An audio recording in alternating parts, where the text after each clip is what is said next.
Good morning. Good morning.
Good morning, everyone. We're still allowing some last minute people into the call, so please bear with us for another 1 or 2 minutes and we will start the workshop shortly.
So I believe we have everyone that is registered already on board and we can start, and if there are still some late comers, they will be to be added to the presentation as they arrive.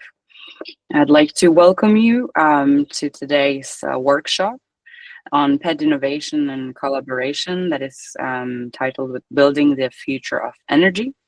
We have here representatives of the Scalable Cities community from various projects: Ascent, InterPED, HARMONISE, PEDvolution, and NEUTRALPATH. You will hear a lot more about them and their representatives throughout the whole workshop. I would like to warmly welcome and introduce also our speakers that are here and the representatives of each one of the projects, and then also the representatives of the Scalable Cities community and the PED cluster that have been so nice to join us today and dedicate some time to us. Please note that we have a very packed agenda. We have prepared for you a lot of interesting presentations, but we also want you to engage with us.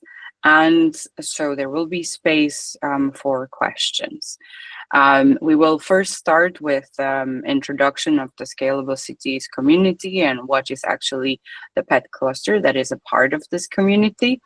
And then you will see an introduction of each one of the PED cluster projects so that you know what the projects do and how they actually tackle the issues in their cities.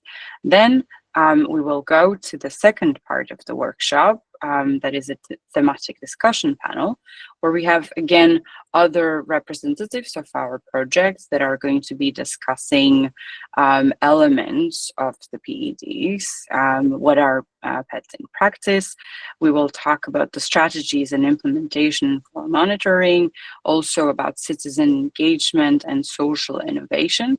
We will hear about experiences with business models in PEDs, and finally also recommendations to policymakers and cities. As I said, we would like you to engage with us, and also if you have any questions, please do not hesitate to post them either in the chat or raise your hand.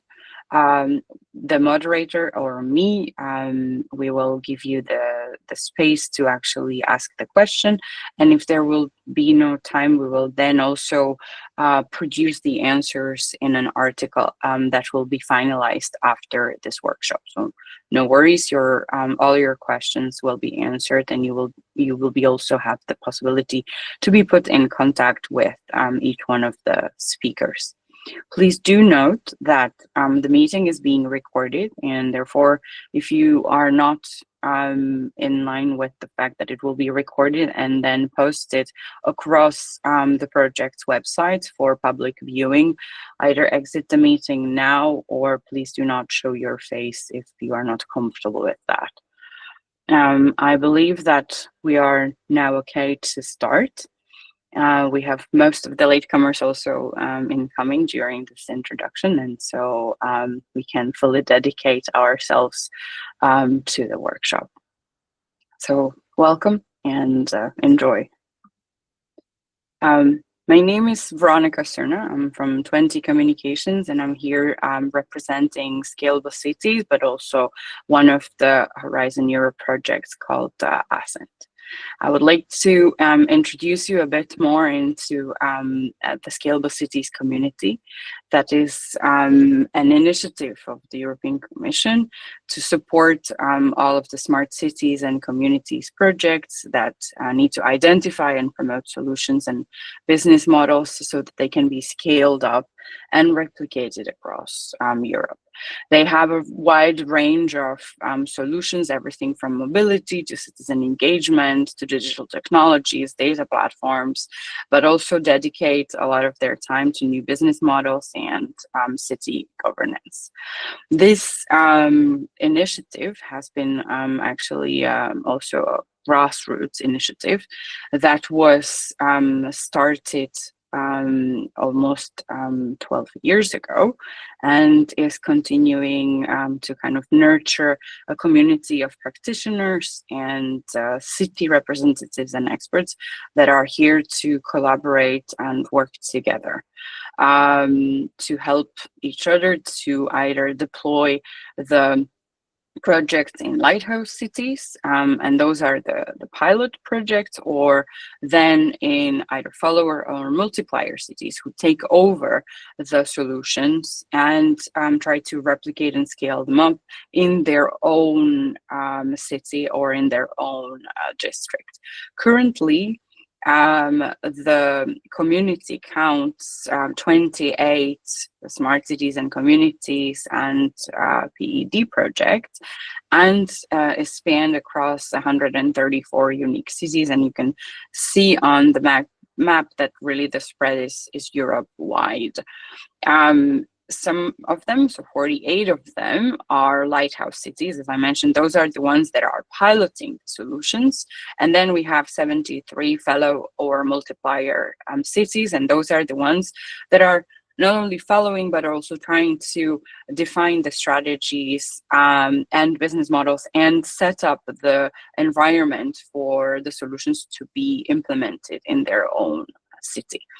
36 of these are actually PED cities, meaning those are the cities that are implementing positive energy districts, which are the ones that you will be hearing a lot more about today.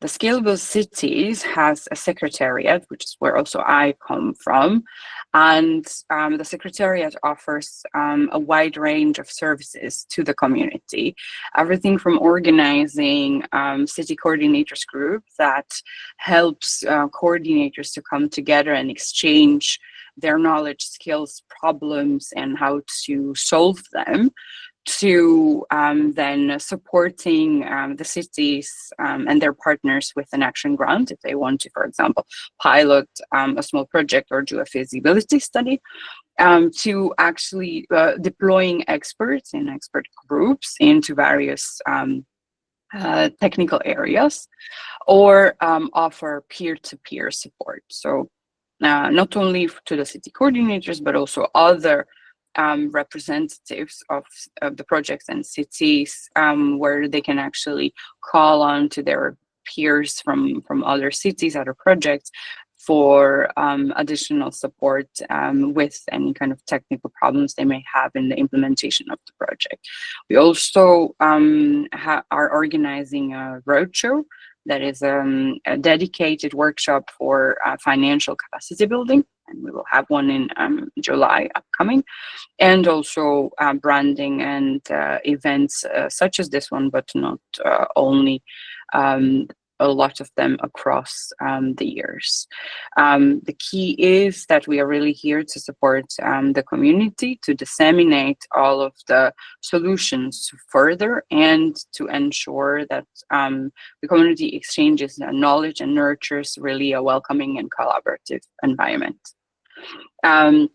As I have mentioned, the community has started almost 12 years ago. So the first projects have been starting already in 2014. So the depth and width of the knowledge and all of the experience over the years is here. And I would also, those who are not yet an active part of the community, would like to invite you to really join in and participate, because there is a lot to learn, but also a lot to share from other peers, from other projects, representatives, and collaborators. And it's a very open and welcoming community that we have here. Over the years, of course, the projects have developed from more focusing on individual solutions, smart city-wide solutions, to now focusing a lot more on the on a setup of PEDs. And that is why we are talking today to only selected number of the projects that we kind of called the PED cluster. It's a PED, positive energy district cluster, part of the community. And again, these are not even all of the PED projects that are in the community, but a selected few. The reason why we are focusing on the PEDs right now is that because of the agenda towards climate neutral EU by 2050, where cities need to lead a clean and fair energy transition towards climate neutrality and sustainability. And they do it in 3 different dimensions: environment, economy, and social dimension. The PEDs have different aspects of this. The smart cities have also different ways on how they want to approach that, everything from digital technology to citizen engagement to urban planning and governance and business models, which is exactly the elements that you will be hearing about today. The common part is that they are actually using digital solutions and enablers to enhance, scale up, and implement changes and innovations in energy systems, in mobility, in circular economy, in built environment, and to establish, for example, renewable energies. And their PEDs.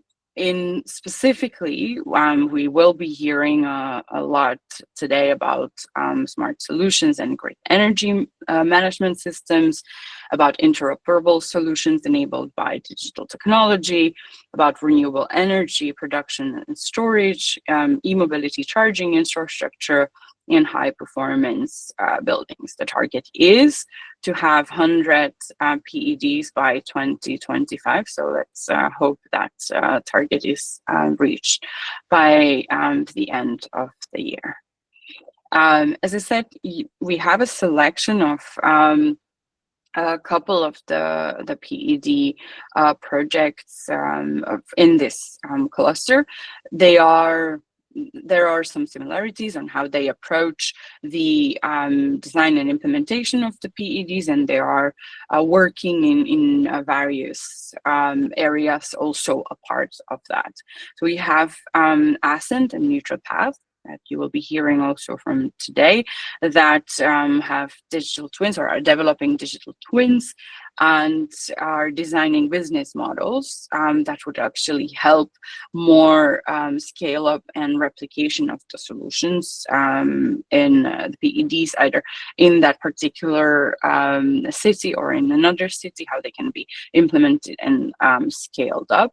And they are focusing on demonstration and then scale up. We have also 3 other sister projects, InterPED, HARMONISE, and PEDvolution, that are working more on interoperable platforms and focusing also on data-driven decision-making, and of course also on digital twins, which is something that they will be also telling you a lot more in depth about in a bit. With that, I would like to then introduce the first speakers that are going to be presenting each one of the projects, and let them explain and talk more about what their project is about and what is it that they are focusing on.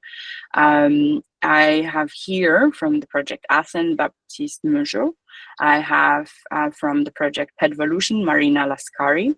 From the project NEUTRALPATH, Stefania Mascolo. From InterPED, Lorena Sanchez, and from HARMONISE, Dr. Christos Korkas. Without further ado, the first project would be Ascent, so I would like to give the word to Baptiste, and who will introduce us to the project. Thank you very much. Thank you, Veronica. Good morning, everyone. So yeah, I will introduce the Ascent project. So Ascent is a positive and clean energy district project. It's not just a positive energy district. Eugenia, I can't change the slide. It's not working. So anyway, so the objective of the Ascent project, it's working. Okay. There is a big delay. Okay, in the slide. So the objective of the Ascent project is to create positive clean energy districts across Europe. So of course we are doing this to mitigate the effects of climate change and reduce the impact carbon footprints of the cities. So we are referring to energy, of course, in the title of the project, but it includes also health issues, sustainability, inclusiveness, and managing more, let's say, manage more smartly the infrastructure of the districts, being the grids or the buildings.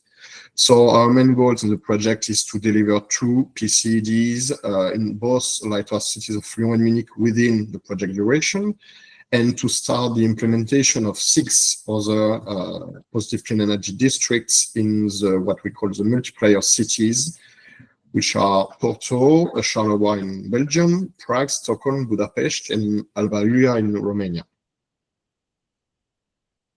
So if we just want to have an overview of the project in consortium, so it's a 5-year-long project. It's coordinated by SPL Lyon Confluence, so it's a company I'm working for. We are an in-house company of the city and metropolis of Lyon, so our main job is to develop the Lyon Confluence district area to make it a positive clean energy district. So within the ASCEND project, we have 8 demonstration areas, so I already listed them. And we have a total of 39 partners all over Europe in the consortium. So about the 2 demonstrators, so the 2 lighthouse cities. So the first one is Lyon. So we are focusing there on a new district which is being redeveloped.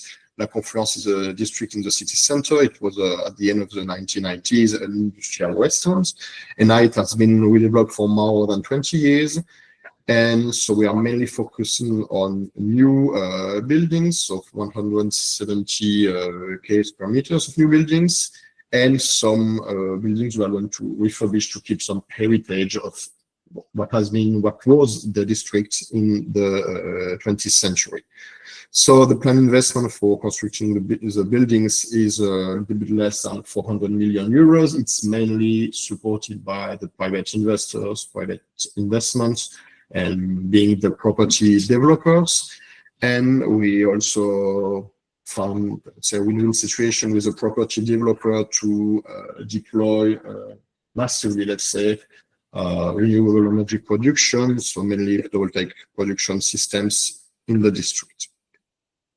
So the second one is Munich. So Munich has a totally different approach, really focused on refurbishment. So the name of the district is Harthof. It's more in the suburbs. So it's different approaches, different types of district. So the aim is to make it a CO2 neutral and positive energy district by refurbishing massively all the houses in the area. The approach of the city of Munich is really to make the whole city climate neutral. The idea is to work PCD by PCD, district per district, by scaling and replicating what has been done within ASCEND. So the consortium, we have the coordination team of 4 partners. We are coordinating, Lyon Confluence is coordinating it. We are also the coordinator of the local consortium in Lyon. In Lyon, we also have in the local consortium, of course, both local authorities, being the city of the metropolis, and technical partner, Spirit Urban Practices and ERTEC, which are supporting us on the energy aspect, the digital aspects, and the monitoring. We have the same kind of consortium in Munich. They also have, it's important also to have it on mind, in the consortium, a social landlord, because it's also a challenge to refurbish all the social housing in the district. We have to find also business model and funding. They have to find this for being able of refurbishing both the private housing and the social one. And then we have the 6 multiplayer cities. I just want to take some time to go by one. So Alba Iulia, we have only the city authority in the consortium. It's the same for Stockholm. In Budapest, we have the city and BKK's transport company there. In Prague, it's led by the university, CVUIT, and PDS is an agency of the city of Prague. EOICT is a technical company supporting the city of Prague in the deployment of digital tools. So what's important to have in mind there is that we have a local consortium in Prague with no local authorities, but with closely linked agency or entities to the city. It's the same thing in Porto, so it's led by the Energy Agency of Porto, and we have also partners working on the digital aspects and energy aspects. And Serra Alves, for those who know a bit the city of Porto, it's the name of the foundation, the museum, a very beautiful museum in the center of Porto. And in Charleroi, Belgium, we have 2 partners, and it's led by the city, but it gave an important role to also in-house compatibility of the city and the region of Charleroi.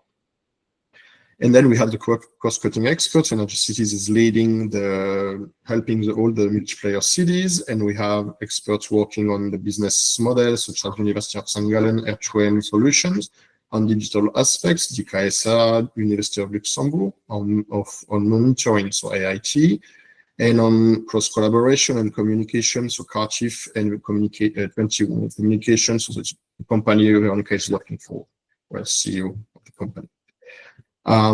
So we are gathering in the consortium plenty of different stakeholders, so they are listed here in the slide. What's important to have in mind, and that's why also I wanted to insist on the local consortia, is that we have a local governance in each consortium, which enable each local consortium, which enable to make easily the links between all these kind of stakeholders, the policymakers, the citizens, and the private sector and businesses. So as then we are working in collaboration with the other PED projects we have. Veronica referred to at the beginning of the meeting, the session, and we are also working with all the Scalable Cities network, let's say, all these smart cities and community projects you have on the left of the slide. Of course, we are working with the main, let's say, initiatives in Europe acting for climate neutrality that you have on the right side of the slide. So what's our approach? What is our approach for positive clean energy districts? So as I said, we are not only addressing the energy issues, we're also working on health and by including air quality monitoring, by including works on public spaces.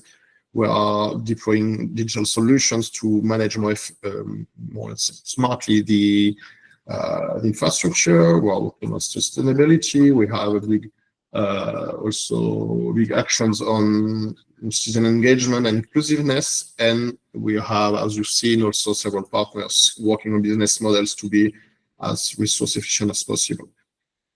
So we base also the definition of what a PCD is based on what GPI provides as a definition. So we define it as an energy efficient and flexible urban area of connected buildings which produce net zero greenhouse gas emissions. So we're not referring only to energy, but all the different aspects of a district. So it stands on 5 main pillars. So the citizenship, active citizenship, so citizen engagement, frugal building, so high energy efficient building and renewable energy production, smart energy grids, so for both heating grids, electricity grids, and also we are in some district monitoring the water consumption. Obviously, we are addressing all the challenges related to public transportation and uneven transportation. We include in this the freight, so logistics flows, and last but not least, we are using the chat tools to help us to support us in implementing these solutions and managing them. All these pillars are connecting at the center by the urban ecostructure. So basically, it's a governance. As I said before, it can be the local authority, it can be an agency, it can be an in-house company. So we are also assessing this and addressing this topic to find a way of deploying, how to deploy as fast as possible a PCD and how to replicate them, what should be the governance for this. So how do we deal with this? We have this approach in Ascend on the deployment of 6 solution packages. So what we call solution packages, there are packages of solutions gathered by thematic. So the first one is on digital infrastructures. The second one is on energy communities. The third on energy efficient buildings. The fourth on decarbonized mobility.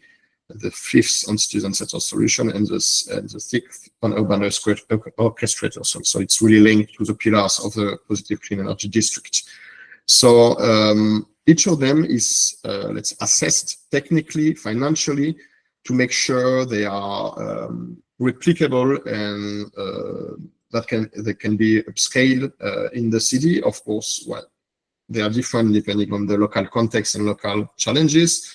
But all these packages are assessed by the experts of the consortium to make sure, well, they are sustainable and they have sense, or if they need to be improved or a bit modified to be then able to be replicated in other parts of the city and in other cities. At the end of the project, we have to deliver 2 positive clean energy districts, so Lyon and Munich, and to launch the planification and the deployment or the deployment of 25 clean energy districts in both the lighthouse and the multiplier cities. So we also want to have the 6 solution packages validated by the market and linked to the market. Each city will work on a city investment plan to find a way of financing the climate neutrality in its city.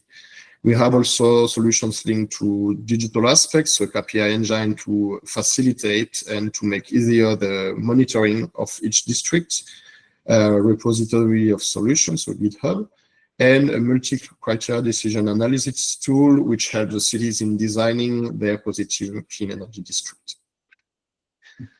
Other midterm impacts, so we want to create, thanks to the Ascent project, a new waves of PCDs in our cities, in the city of the consortium, and in the national city alliances that each city has to create or work with within the Ascent project. The objective is to reach 100 additional PCDs by 2030 by cooperating with all the initiatives shown in the previous slides, so Cities Mission, Net Zero Cities, Covenant of Mayors, Scalable Cities, the Census Marketplace. Of course, by deploying solutions, the idea also is to create new jobs and to find investments to finance the climate neutrality. And last, the timeline of our project. So we launched the PED construction in the lighthouse cities in 2024 and 2025. The launch of construction in the multiplier cities, in most of them, we start in 2026 or next year. And we have started or are going to start, depending on the cities, to identify where these solutions will be replicated within the city area, so that at the end of the project, we can start the planification and construction of 25 new PCDs. And the objective, the super objective we have, is to start the deployment of 270 PCDs in 2035 in our cities, plus in all the city alliances of each of the 8 Ascent cities. I think that's all from my side, and I hope I was not too long because we have several presentations then. And Eugenia or Veronica, I give you. Yep. Thank you very much. Thank you very much, Baptiste. And I would like to invite Marina Lascari from PEDvolution to talk about her project. Yeah. Good morning, everyone. I'm Marina Lascari. I work for InLecom, and we are coordinating the PEDvolution project.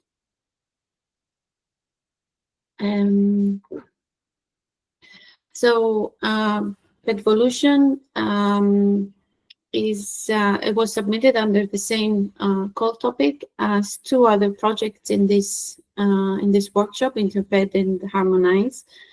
The call topic is indicative of what these projects are about. It's called Interoperable Solutions for Positive Energy Districts, including a better integration of local renewables and local excess heat sources. So in a nutshell, our projects are asked to tackle this issue.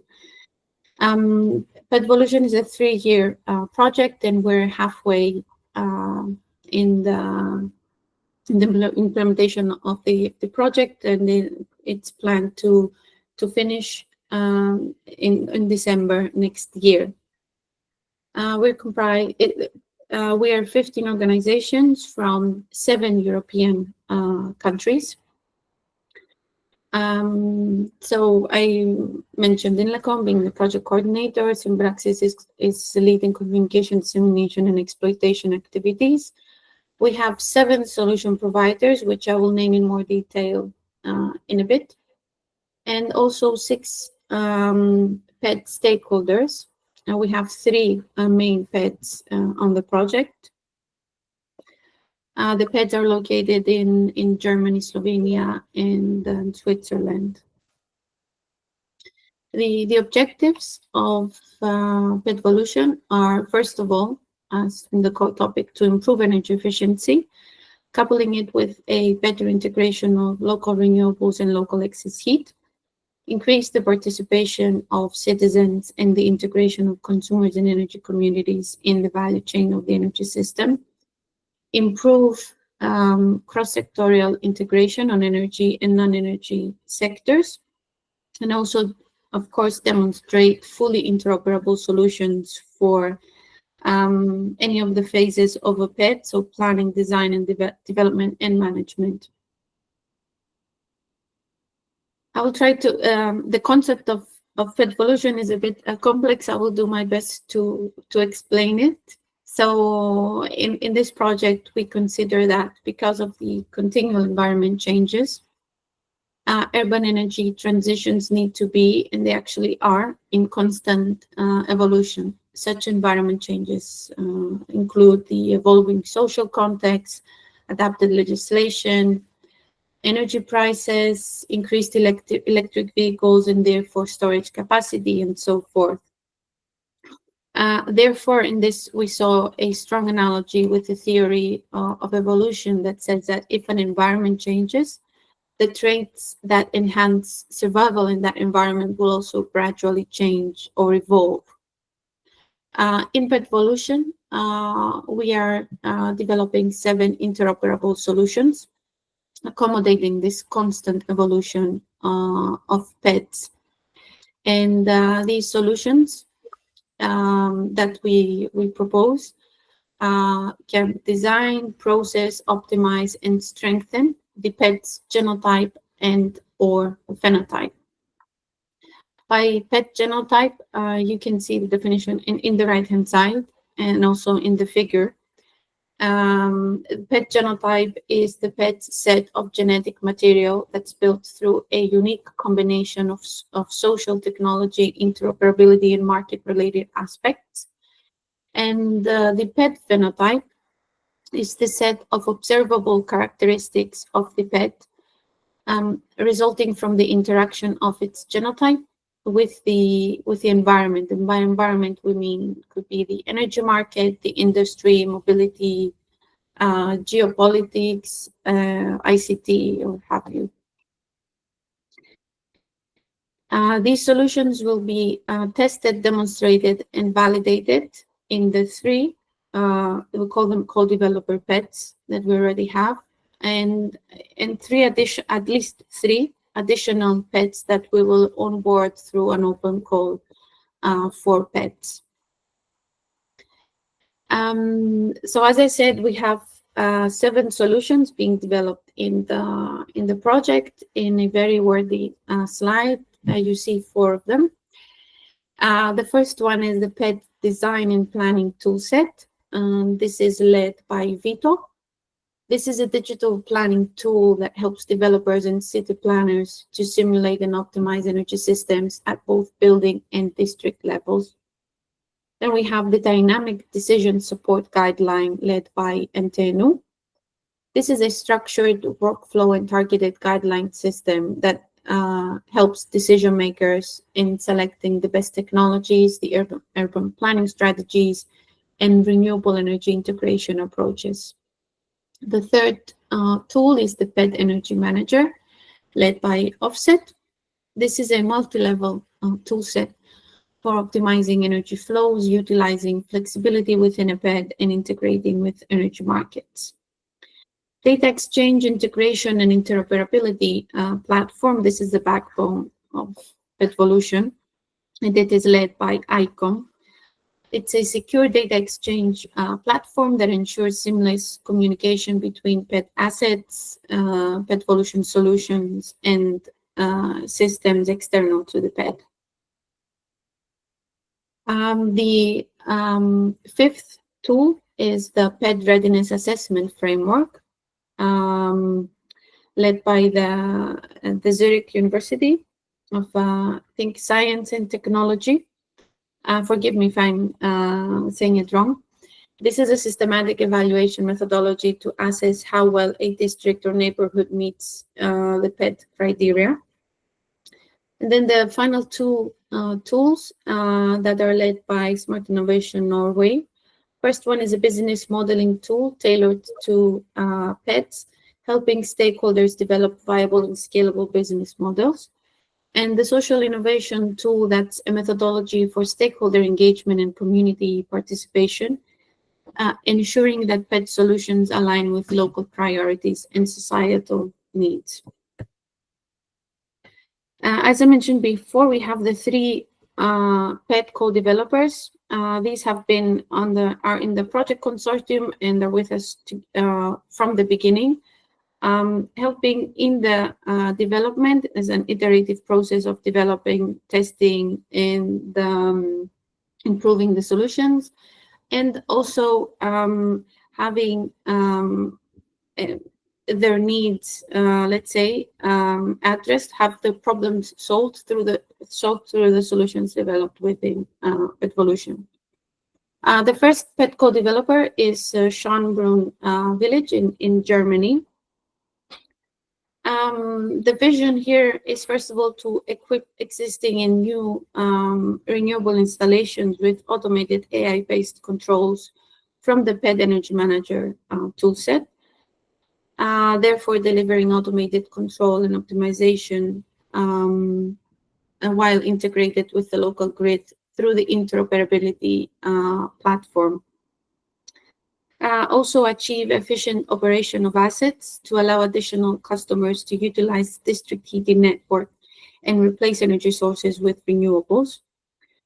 Every building that's part of this PED shall become, that's part of the village, shall become part of the PED, supporting the energy generation and storage facility.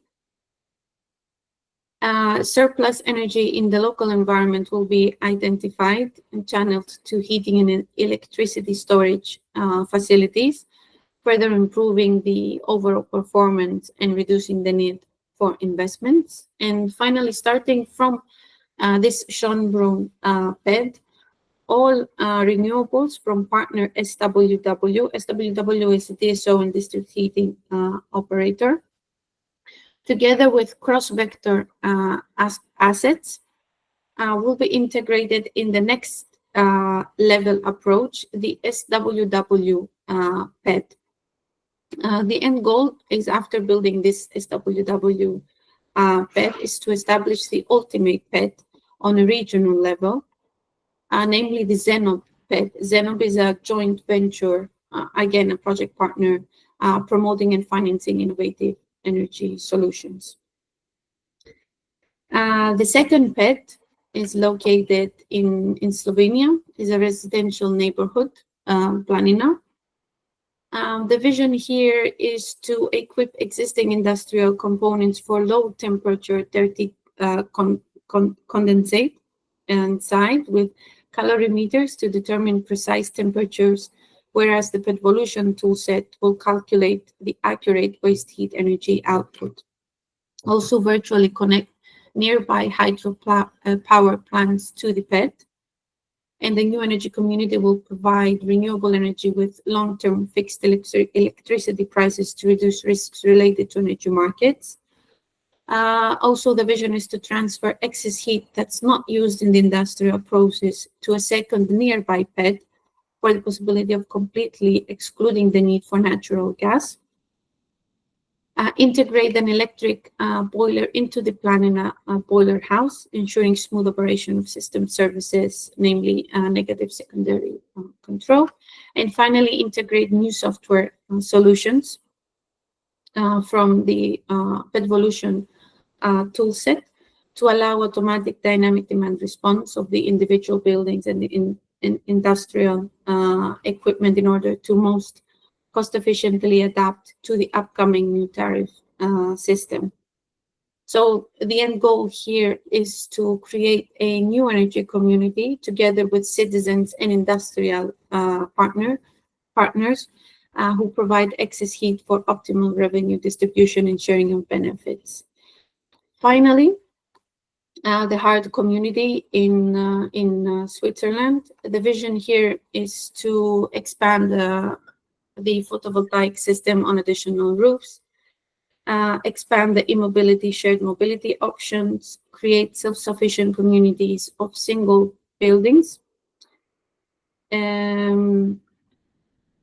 transition from gas central heating to a central heat pump heating, and finally include services from DSO and from local community. So the end goal here is a complete integration of renewable energy sources, namely hydropower and PV systems, with the energy usage in the heart community. Where we are, as I said, we are halfway in the project, and in year 2 of the project. Now all efforts are put in the final development and in the integration, implementation, and testing of solutions by those 3 PED co-developers that I just described, and then move into the 3rd year of the project with full demonstration, validation, and solution refinement. In the 3rd year, we will enter, as I said, with 3 to 5 additional PEDs. And something that maybe I will close with this information that's probably interesting for many of you here. We have an open call for demonstrators that opened on 1st of May and will close on the 30th of June. So if you have an active PED initiative or an energy district that's either existing, it's under development, or in planning phase, you may be eligible for this funding. It's the selected applicants will receive between 30 and 50,000 euros to participate in this activity. You will be required to, it's mandatory to test 4 out of 7 4 out of the 7 solutions that I described earlier, and then at least 1 from the 3 that you see here. So either the design and planning toolset, the PED Energy Manager, and the data exchange, integration, and interoperability platform. Of course, as with any project, what you will need to do once, if you're successful, is to provide essential technical data and contextual information to facilitate tool deployment, and actively engage with the local stakeholders in the PED. I saw my colleague Marcos adding something in the chat. Is probably this link that you see here. You can find the announcement of the open call and all the documentation and details of what to submit and how to apply on the funding and tender portal. Thank you very much for listening. That's all from me. Thank you very much, Marina, and for the presentation of the project PEDvolution. That was very interesting. I would now like to invite Stefania Mascolo from NeutralPath to introduce us to their project. Yeah, thank you, Veronica. I'm Stefania Mascolo. I'm project coordinator at EuroCities, and within NeutralPath project, we lead on the collaboration and policy work at European level, as well as the capacity building for our cities. And today I would like to give you a very brief update on our project as well. So we are, as was already said, we are also a sister project of ASCEN. So we started as well in 2023. We were funded under the Horizon Europe call for climate neutral and smart cities mission. And of course, as well as the other projects we're mentioning, our goal really of our project is to implement positive and clean energy district in a way that is integrated across especially 3 sectors. So of course, energy, built environment, and also mobility solutions. So specifically for our project, the idea is to really compenetrate different kind of approaches, from governance to social innovation, and of course, the usual core technical solutions of positive energy district to really support our cities in not only, of course, employing and deploying these positive energy district, but also overall to support the cities in their climate neutral goals. And most of our cities, and I will now share more, are also mission cities. So very much linked also to their climate city contract and overall, as I was saying, the climate goals of the cities. So these are our participant cities. As the other PED project, we have 2 lighthouse cities. So we have the city of Zaragoza in Spain and the city of Dresden in Germany. These 2 cities as lighthouse cities are basically focusing on really planning this in the design, planning and implementation of positive energy district, specifically into different demo sites.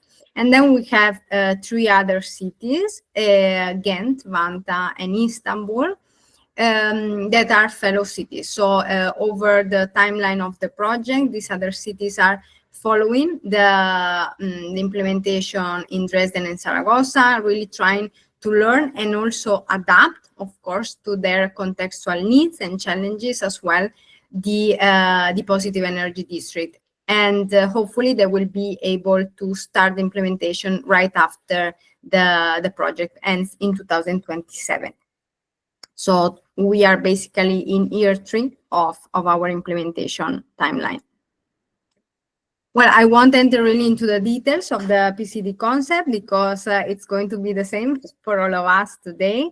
But it's really, as I was saying, for our project in particular, we are really trying to make sure that the positive energy district is not only focused on the core technical solutions that, of course, has to be there and is the core of the concept, but really trying to integrate it with the financial model, business models that will make this positive energy district also sustainable on a financial level, on a long term and mid-long term, hopefully. And of course, also to integrate the different sectors, so also electric mobility and of course, digital twins and ICT systems. In terms of, and let's hope, key success factor or really approaches that we are deploying in the project, we focus a lot on the governance. So in terms of internal governance for our cities, we know the barriers. We will talk also more about it later. So really to focus on innovative models in terms of governance in the internal coordination, for example, of our city's administration, as well, of course, as the link to the policy at European level for positive energy district, but overall also to enhance the energy transition. And of course, that we are, as I was also mentioning, the social aspect of it is also extremely important in terms of really being able to engage and design solutions for the district that are co-owned really by the local stakeholders, especially the citizens, the tenants, the building owners. So in terms of really creating a sense of co-ownership of this solution that can be supported on a long term. We're also, of course, as a positive energy district, we are looking to deploy technological solutions that can be, of course, innovative, but also market feasible. And of course, this is very much related to the conversation that we are having later as well on the business models for positive energy district. And of course, as we have different cities from different regions, we are also looking at the contextual needs and challenges of the districts and of our cities. In terms of, just to give a little bit of 2 words really on the social approach from NeutralPath, specifically as a tool that we have designed in the project, we have living labs that we call climate neutral labs that have been established in each city. So each in our city, even the fellow one, have created these living labs in which really the city administration is leading a conversation with the citizens, the local stakeholders, private research sectors, really to make sure that these solutions, as I was saying, are really designed in a participative way and can overall contribute to the climate goals of the city. some of the activities of these climate neutral labs that are also held, of course, both in English under the timeline of the project, but as well as in the local language. So we really try to make sure that the local stakeholders are engaged, are following with the positive energy district that are being planning or implemented. So we have, of course, the capacity building program, and I will tell you a little bit more later. We have the co-design of business models as well. We have different kind of activities as green walks and workshops with the citizen to understand also the needs, the barriers, the awareness level as well of the citizen in terms of what the positive and clean energy district really bring as a co-benefit in terms of course health, etc. For the population. And in general, of course, as all the other projects, we also have different kind of local level events as well to disseminate the knowledge that has been created and hopefully also been able to be transferred to scale up the positive energy district within the city, and then of course at regional, national, and European level. Just a couple of words on the capacity building program that we have designed as well for our cities. As you can see here, the idea is really to put the cities of the project at the center of our program. The capacity building for neutral path cities has started in 2024 and is going to run until the end of the project. We have developed it really with a 1-year needs assessment with our cities to really understand the challenges, of course, in terms of planning and implementing positive energy district, but really overall how we can support our city in this sustainable transition overall. So we have decided to touch upon 4 different areas or aspects, cross-cutting areas, let's say. So of course, governance, financing, social innovation, and of course, the technical solutions as well. In this sense, we are also following a little bit what Net Zero Cities and the city's mission is sharing, as these areas are really the core, the pillars to support cities in this, of course, ambitious but also very difficult transition. So we are going to focus, and we are focusing with our cities in supporting them, strengthening their skills, but also knowledge that they can share with each other, as well as learn from European experts. And in this sense, the idea is really in a short, mid, and long term to support the cities in gaining knowledge and skills that are really applicable in their own local context and can support them in the implementation of the positive energy district. And for the cities, in our case, the city of Vanta and Ghent, that are non-mission cities, also for them really to support them in set clear climate goals, and also hopefully being able to submit the climate civility contract within 2027. This is, overall, the objectives, as I was saying, that we want to achieve with this program, but also a much more, let's say, hopefully, bigger impact on our cities, what they can learn, what they can also transfer to our city, to other cities. And also maybe this is more a call for any participant today in the workshop that might be interesting and comes from a city that maybe is not so familiar with positive energy district and energy transition, or is struggling. So we also have, under NeutralPath, we have launched this initiative called City Alliance. With this City Alliance, what we want to do is to invite other cities, even medium and small cities that we know that most of the times maybe are not so engaged, at European level. So, and really bring them on board into our different kind of activities. So with the capacity building program, the City Alliance, but also with the community of practice and many other different events that we organize. So really the City Alliance, if you are in this call and you are from a medium or small city in Europe or beyond, of course, access the QR and you can really register for this City Alliance. We will be in touch. And what we want to do is really to foster knowledge transfer, because we know that we have much to share, and we can see it here today from Positive Energy District project and cities, but really we do need to support this knowledge transfer in a way that is more open and inclusive as possible if we want to succeed. And as last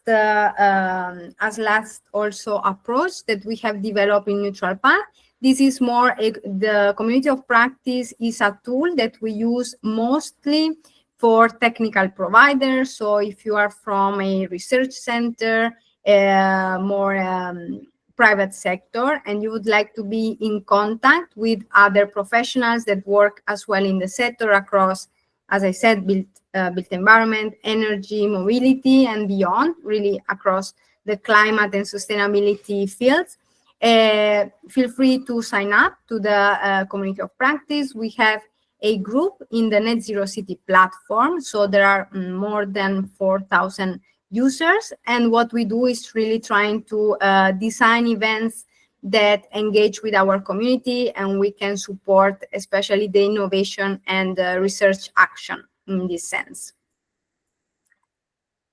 And this was all from my side. Thank you. Thank you very much, Stefania. And we will also share all of the QR codes and invitations to join after the meeting. So those of you who did not manage to take notes, don't worry. We will share all the links and all the invitations also in the follow-up of the workshop. Herewith, I would like to give not only the word to the next presenter from InterPED, Lorena Sanchez, but I would like to also give the moderator hand to my colleague, Eugenia, and I will be saying goodbye to you, but I will be following up afterwards. So, Lorena, please introduce us to your project. Yeah, thank you very much. Thank you very much, Veronica. Good morning, all. My name is Lorena Sanchez. I'm working in R2M Solution Spain. And well, as Veronica already said, I'm in the coordination team of InterPED project. So I would like to introduce you first the consortium. We are 14 partners from 7 different countries, as shown in the map. I belong to this one, R2M Solution Spain. As I said, we are the coordinators of the project. As well, as Marina already mentioned, we are from the same call as PEDvolution and HARMONISE project. So we started in January 24. And well, the project has a total duration of 3 years. We are just coming to the end of the first half of the project. Well, just in half, in month 18. We are co-funded by Horizon Europe. And the idea is that we finish the project with an expected TRL between 6 and 8. And well, I forgot to mention that the InterPED stands for Interoperable Cloud-Based Solution for Cross-Vector Planning and Management of Positive Energy Districts. I'm not going to explain what a Positive Energy District is, because this was already mentioned before. So I will focus next in the main objectives of InterPED. So the first one would be to deploy a cloud-based solution that would allow enhancing sector coupling and demand flexibility. The idea is that later we can demonstrate this solution in 4 different pilots across Europe. And finally, to replicate this solution in different follower districts once the project ends. In the long term, the idea is that InterPED provides the following benefits that could be summarized in 4 mainly. So this will consist of reducing greenhouse gas emissions and dependency on fossil fuels. Afterwards, increase independence for cities and the energy security of supply, lower energy cost for both residents and businesses, and finally, empower communities and citizens overall. But if I try to tell you how actually InterPED works, because it's like a complex concept to explain. I would say it's built upon 3 different key ideas. So the first one is making the most of local renewables, such as wind, solar, and of course, a very important part is to take advantage of the waste heat that is normally lost. The second key idea would be to involve the community. So we always try to have citizens participating actively in energy management. And last but not least is to improve connection, integrating different energy uses such as electricity, heat, and transport, and ensuring flexibility in these uses in order to manage energy demand in a smarter way. So, as I said before, the main core of InterPED is to create this cloud-based digital platform. This platform would integrate in turn 7 different tools. So, here it is.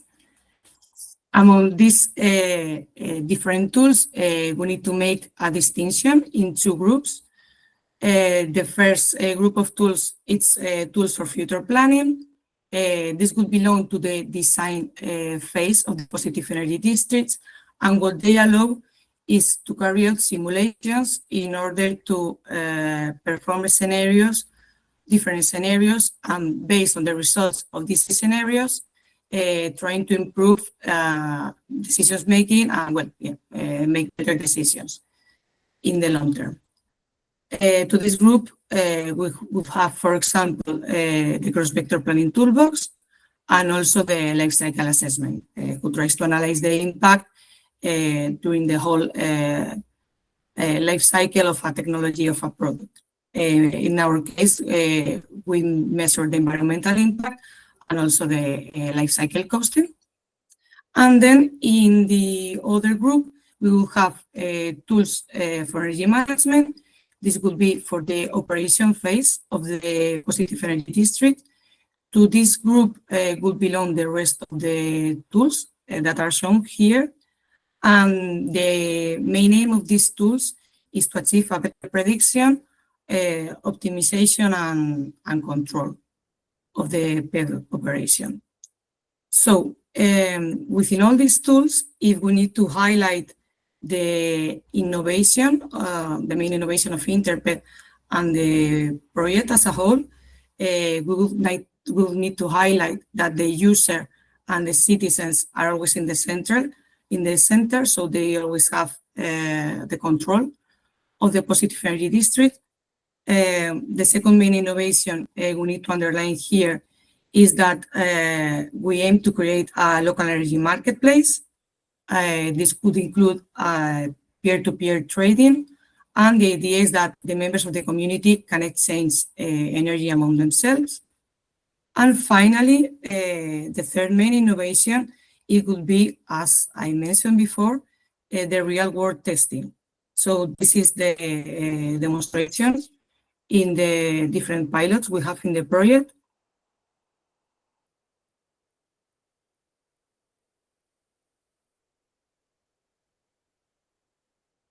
No, sorry. My internet is going a bit slow this morning. So, okay, here they are. So, as I said, we have 4 different pilots across Europe. The first one is settled in the north of Spain. It's the Lugaritz Matia community in the city of San Sebastian. The second one is Findhorn Eco Village, settled in the north of Scotland in UK. The third one is Arena Innovation Community. It's located in Switzerland, close to the Italian border.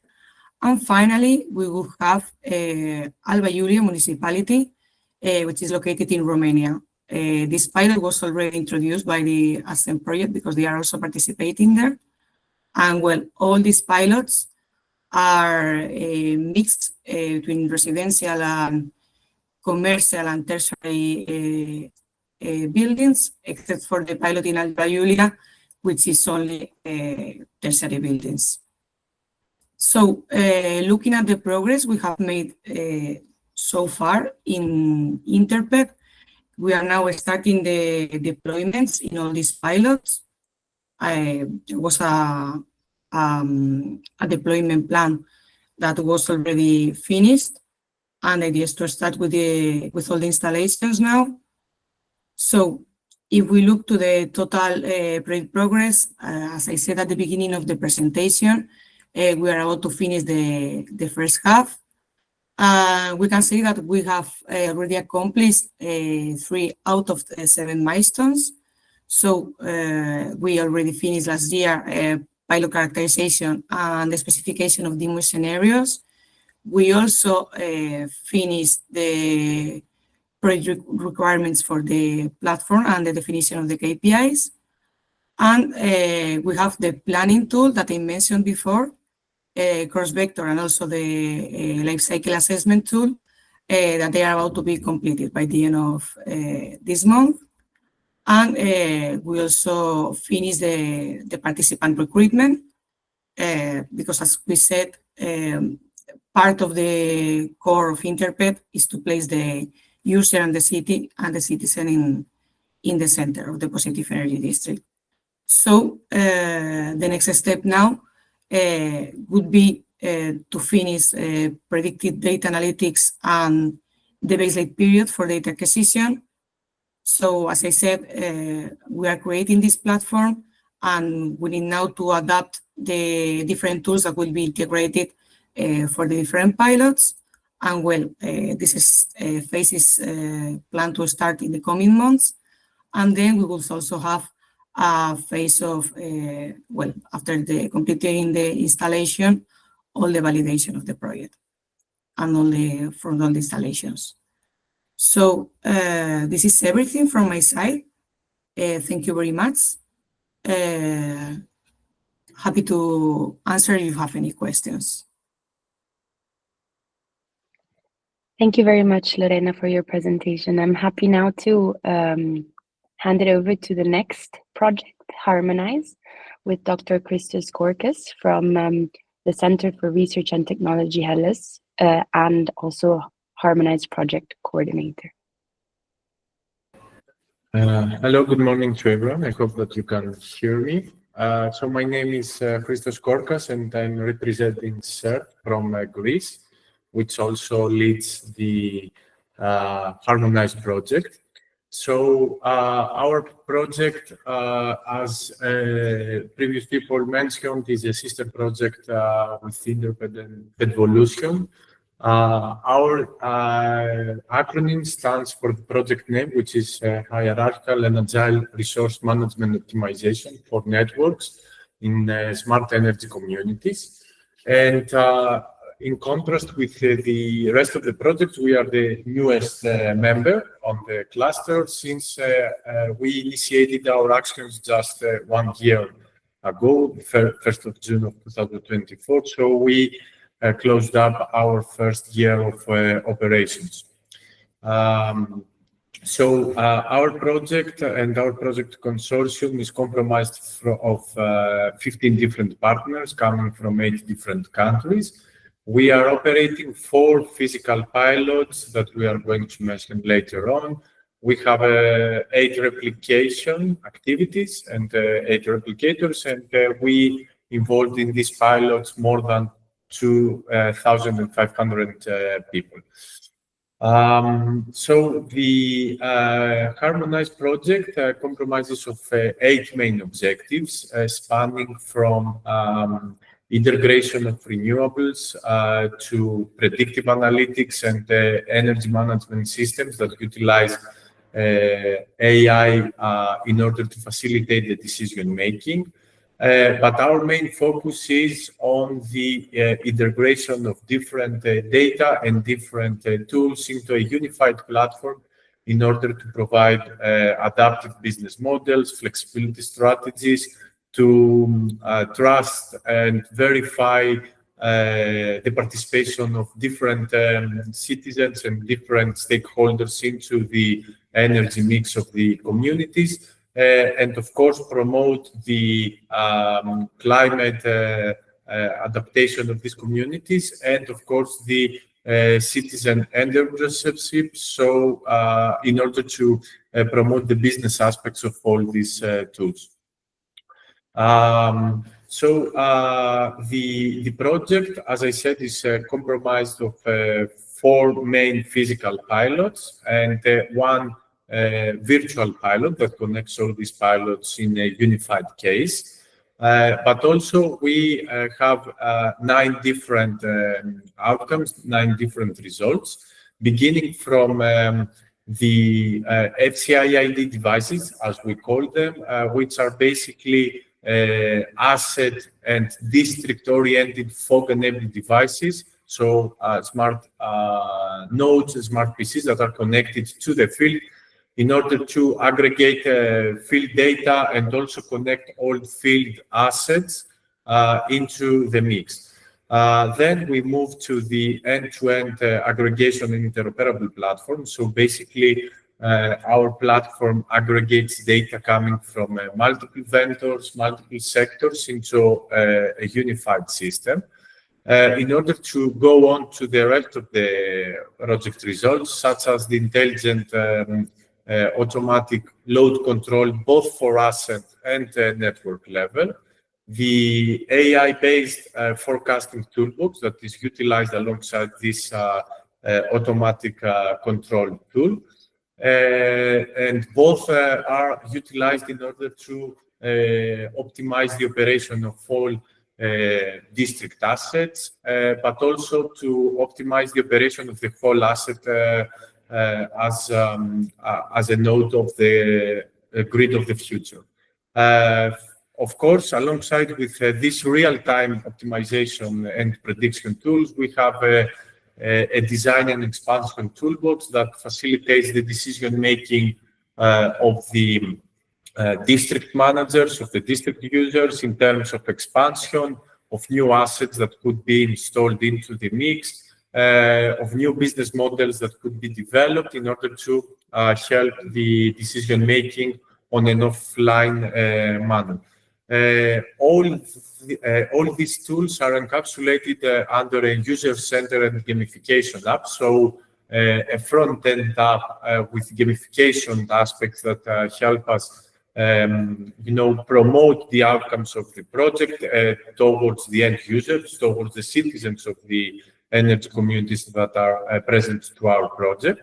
And also connect all these technical tools to the other 3 results, which are basically the smart contracts and the peer-to-peer trading that we have between the end users of the PEDs, the dynamic business models that we are developing under our project, and of course, the different strategies that we have for user awareness, the long-term engagement, and of course, the long-term decisions and expansion that we want to have in our communities.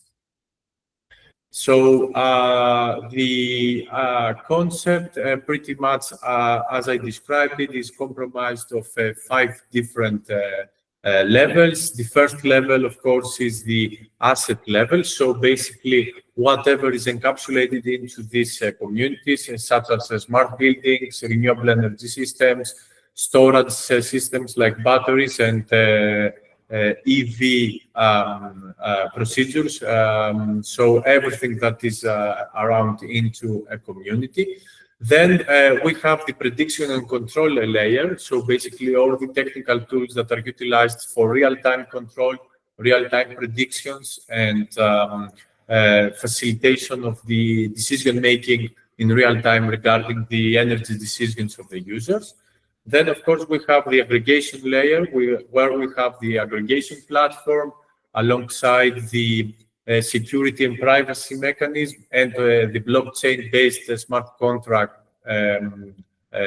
decisions that we have in order to feed all this information and all these decisions to the last 2 layers, which basically are the business layer and the user layer, that are utilized by the end users, the PED managers, the PED decision makers in order to basically expand the communities, but also make more money in a more climate neutral and climate preserving way. A few words about our pilots. As I said, we have 4 main physical pilots. The first one is located in Estonia, in Tallinn. It is a mainly tertiary pilot, so basically comprised of very big office buildings alongside a quite large EV station building located alongside with them. And also the system here is connected both in the electricity network, but also on the district heating network. So giving us the option of utilizing and combining 2 different energy networks into the mix. The second pilot is located in Spain, in Pozo Lorente region. It is a smaller village with around 400 buildings, mainly single-family houses and small businesses. It is connected to 2 large PV plants, so virtually the whole village is a positive energy district. And here, of course, we are mainly focused on situations where we need to have peak saving, load saving, especially during summer due to the Spanish conditions. The third pilot is located in Italy, in Valle Vignale. This is a very small renewable energy community with only 10 to 20 buildings. It is a fully equipped community with photovoltaic panels present, with storage capacities and some small charging stations. It is a quite positive energy area. So here we need to promote efficient management of the assets of the community in order to minimize the interactions with the grid and promote the optimal utilization of the energy that is produced. And finally, our final physical pilot is located in Switzerland, the Arena Innovation Community, where we have also an electricity mix, but also some hydropower plants and the district heating network into the mix. So we need to coordinate a lot of different energy sectors and ventures into the mix in order to promote the optimal operation of the community. These are the 4 main physical cases. Of course, we have a virtual case where we connect all these 4 cases through our FCIID devices into a virtual unified pilot, a cross-regional pan-European pilot where virtually we have to coordinate the actions between the 4 different pilot cases in order to promote the optimal operation of the whole network and minimize the costs on a very much larger scale. So that's all from my side. If you have any question regarding our project, I would be happy to answer it.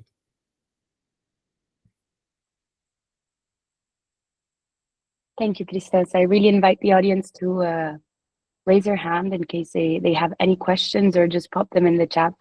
We're happy to address each and every one of them, either in the session right now or afterwards, as my colleague Veronica mentioned earlier. So thank you very much to all of the presenters. This is great, and really let me tell you how great this workshop has been so far. I'm very excited to introduce you to the next part of this workshop, the thematic discussion panel, where we're going to feature the same 5 projects. And I guess that you'll be able to call yourselves PED experts by the end of this workshop too. So we're going to start with HARMONISE project, always with Dr. Christos Korkas. And I'd really like to ask you, Christos, what does a fully operational positive energy district look like in practice? And if you could describe and summarize key components and actors that are typically involved in PEDs, please. Thank you, Genia. So let's move on into the more interest part of the of our presentation. So, what are actual PEDs in practice? So, in general, PEDs are urban areas with or neighborhoods, so districts with geographical limits that basically generate more clean energy, more renewable energy than they consume, but on an annual level. So our goal is to have communities, neighborhoods, areas that produce more energy than the consumption that they offer. And to do so, they have to combine multiple different assets, such as smart energy efficient buildings, on-site renewables, storage units like batteries, and also storage units like electric vehicles. However, this is not a straightforward process because we need to combine a lot of data coming from different platforms to optimize and forecast the energy patterns inside these communities and utilize very advanced and crucially now the last 2 years AI-based tools to do so. And finally, possibly the most crucial aspect is that we have to rely on the active participation of all the citizens located inside these communities, the businesses, the local grids, and the energy providers that are connected to this community, and make them to communicate with each other, but also to start the transactions between each other, energy transactions, money transactions. So we have to offer all the technical tools to do so. Great. Okay, so if we had to understand really how PEDs differ from other sustainable urban development models, like, for example, smart cities or low carbon zones, where would those similarities and differences rely and be? Mm-hmm. So, if I may, the similarities begin from the aspect that in all these cases, I mean, in cases that we are talking about smart cities, PEDs, or low carbon zones, the goal is, first of all, to have a digital transformation of these areas. So, to utilize data aggregation techniques and smart tools in order to connect all these assets into unified platforms. And, of course, offer clean air, connected communities, energy freedom, and energy services to the end users. However, the main difference is that PEDs mainly focus and have as a highlighted goal the energy aspect. So they need to create a net positive energy balance between the consumption and the generation profile that they have as a community. And they have to be energy specific, quite modular. And the most crucial, at least from my side, the most crucial difference is the fact that they have to produce and include real-time optimization techniques. So we are talking about real-time decisions in order to promote the efficiency aspects. Finally, one additional benefit of PEDs is that they transform the citizens from just mere consumers to prosumers. So basically, a mix between producers and consumers in order to help also and offer additional services towards the energy grid as well.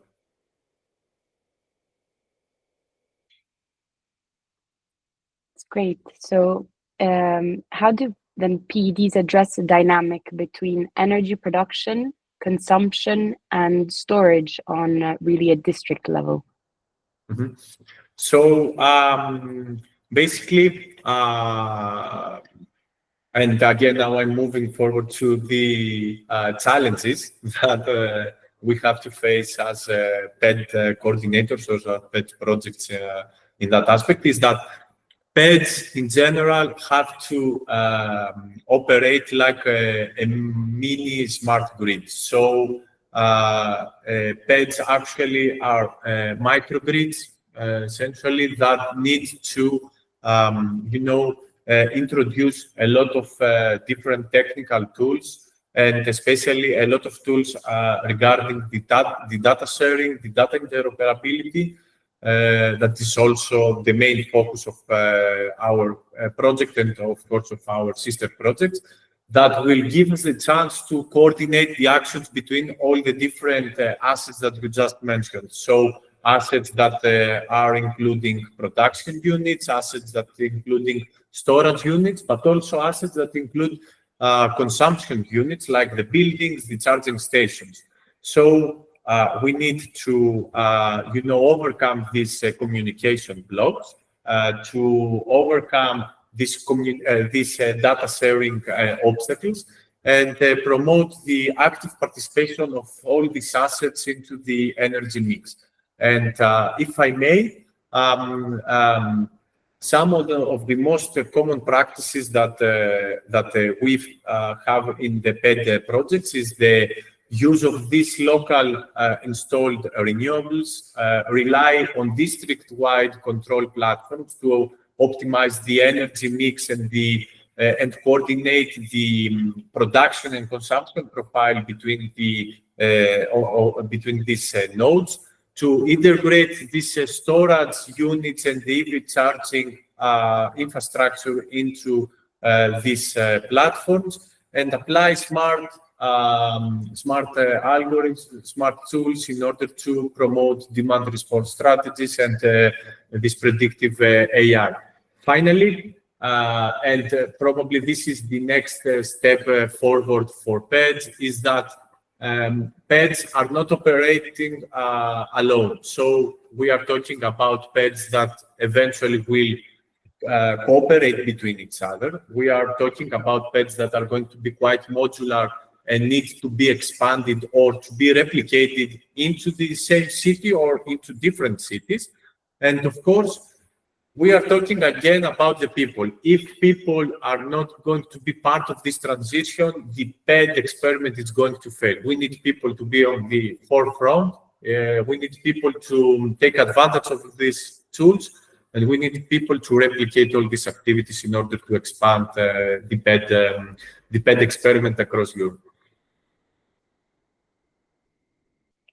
There's a great sense of collective action that comes in there, because obviously, as you mentioned, PEDs do not operate alone, and they need to be integrated within the cities, and people have to be on board. So the citizens have to be also part of the main drivers of these PED urban transformations in districts.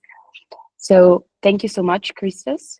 I'd like to go on to the next project, PEDvolution.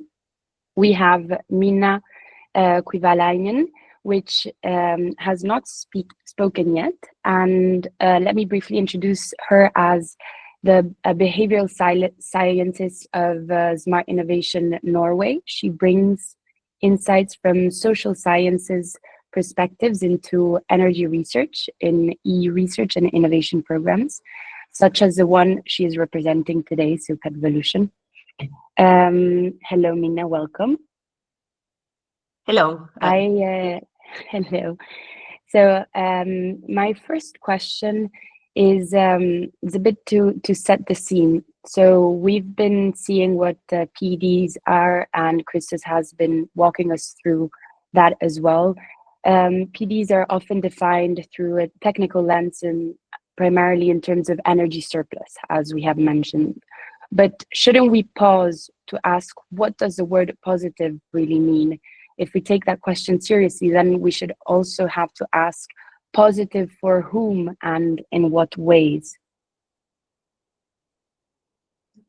Yes, I wanted to start with this reflection of really the meaning of positive, and seeing it as not only this sort of positive or an energy surplus, but also looking at it through the lens of positive in terms of different dimensions in local neighborhoods and communities, looking at the sort of energy and environmental performance, but then also the sort of economic value and this kind of social and local value or relevance. So the idea is that PEDs or PEDs, they can be successful when they sort of bring value that is shared, understood and shaped by everybody involved. So this includes the local citizens, residents, and also different stakeholders that need to sort of work and operate together. And when I use the word value, I'm not referring only to the economic value, but really other things that have meaning then in people's lives, such as was mentioned in the earlier presentation about maybe clean air, comfort of your house, sense of neighborhood. However, since PEDs, they are really different from each other, as we heard, listening to the project presentations as well, this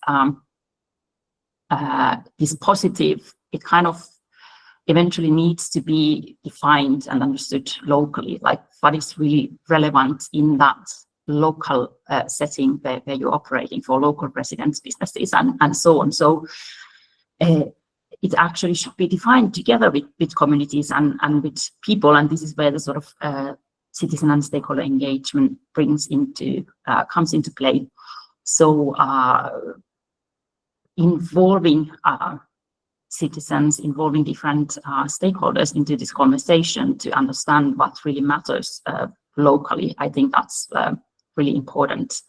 And this is what is sort of then supporting the long lasting impact of what we are doing.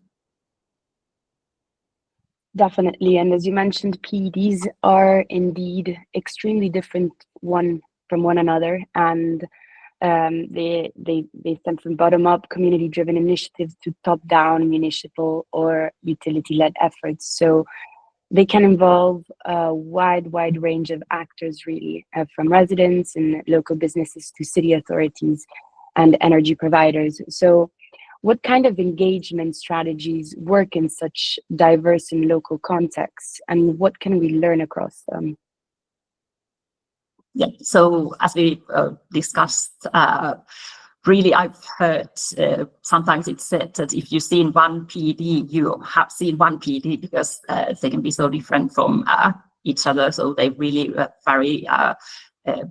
There are different governance structures, actors involved. They can operate in really different levels, like thinking about starting from sort of household level and moving up to neighborhood and or community and even district levels. And so it's difficult to name specific strategies, let's put it that way, that would function for called PEDs. Really the sort of engagement strategies and activities, they need to be adapted to the local realities. But then there can be some higher level processes and strategies that from which we can learn from.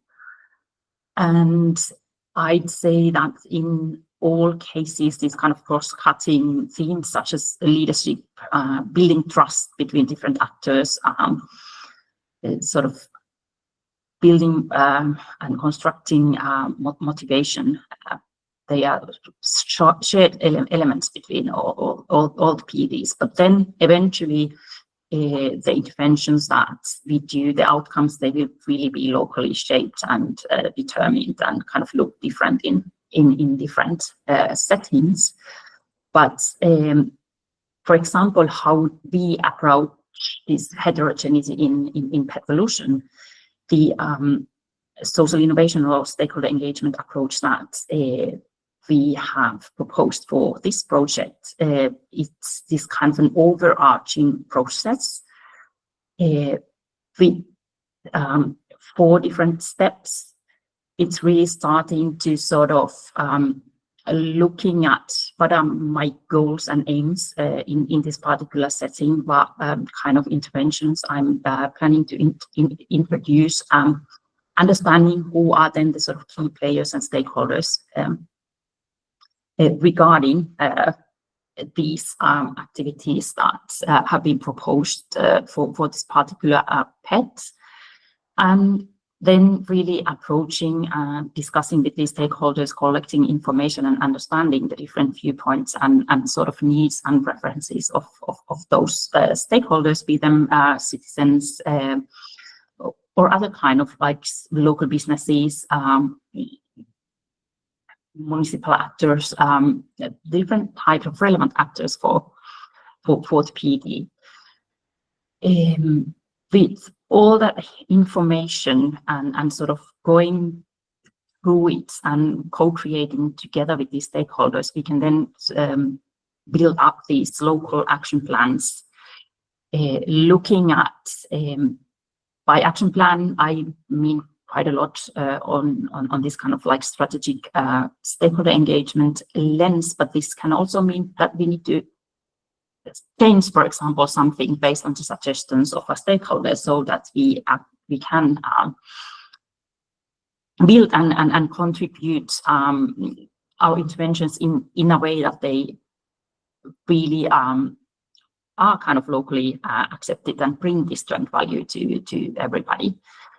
And in these processes, it's also really important then to every now and then sort of stop and assess what we are doing and see if that still makes sense for our end users, stakeholders, and citizens, and possibly take alternative action in case that is needed at that point. So we are looking at the engagement through this overarching like process or strategy, and then supporting all of these steps with different tools that kind of soft tools that are then adapted and accommodated locally, so that we are able to respond to the local realities that we operate.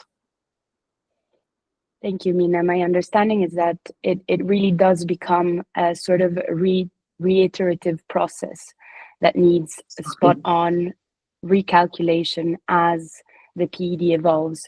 But as you've presented the stakeholder engagement and how it really becomes an integral part of the strategy of PEDvolution, sometimes it ends up competing, the stakeholder engagement, with priorities such as technical design, business modeling, or regulatory compliance. So is this one of the common mistakes that we keep repeating? So treating engagement as something secondary.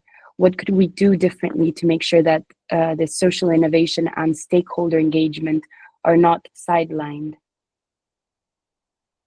Yeah, if we think about challenges potential challenges related to this stakeholder and citizen engagement,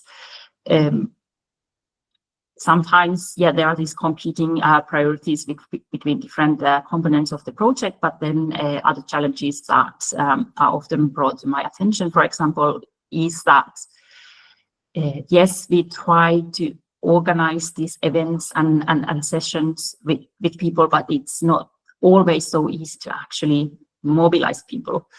And we are also competing from the sort of attention of citizens who have their sort of everyday preoccupations and interests and so on. So how do we deal with these realities?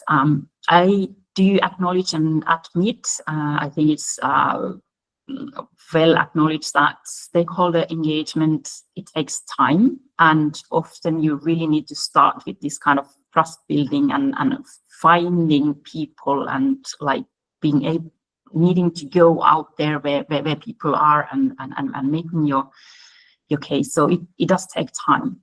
But I think that if we really think engagement as through this kind of a lens of strategic enabler, so actually understanding the sort of needs of the PED participants and residents and potential end user, it helps to identify these kind of early risks, and taking action to modify those.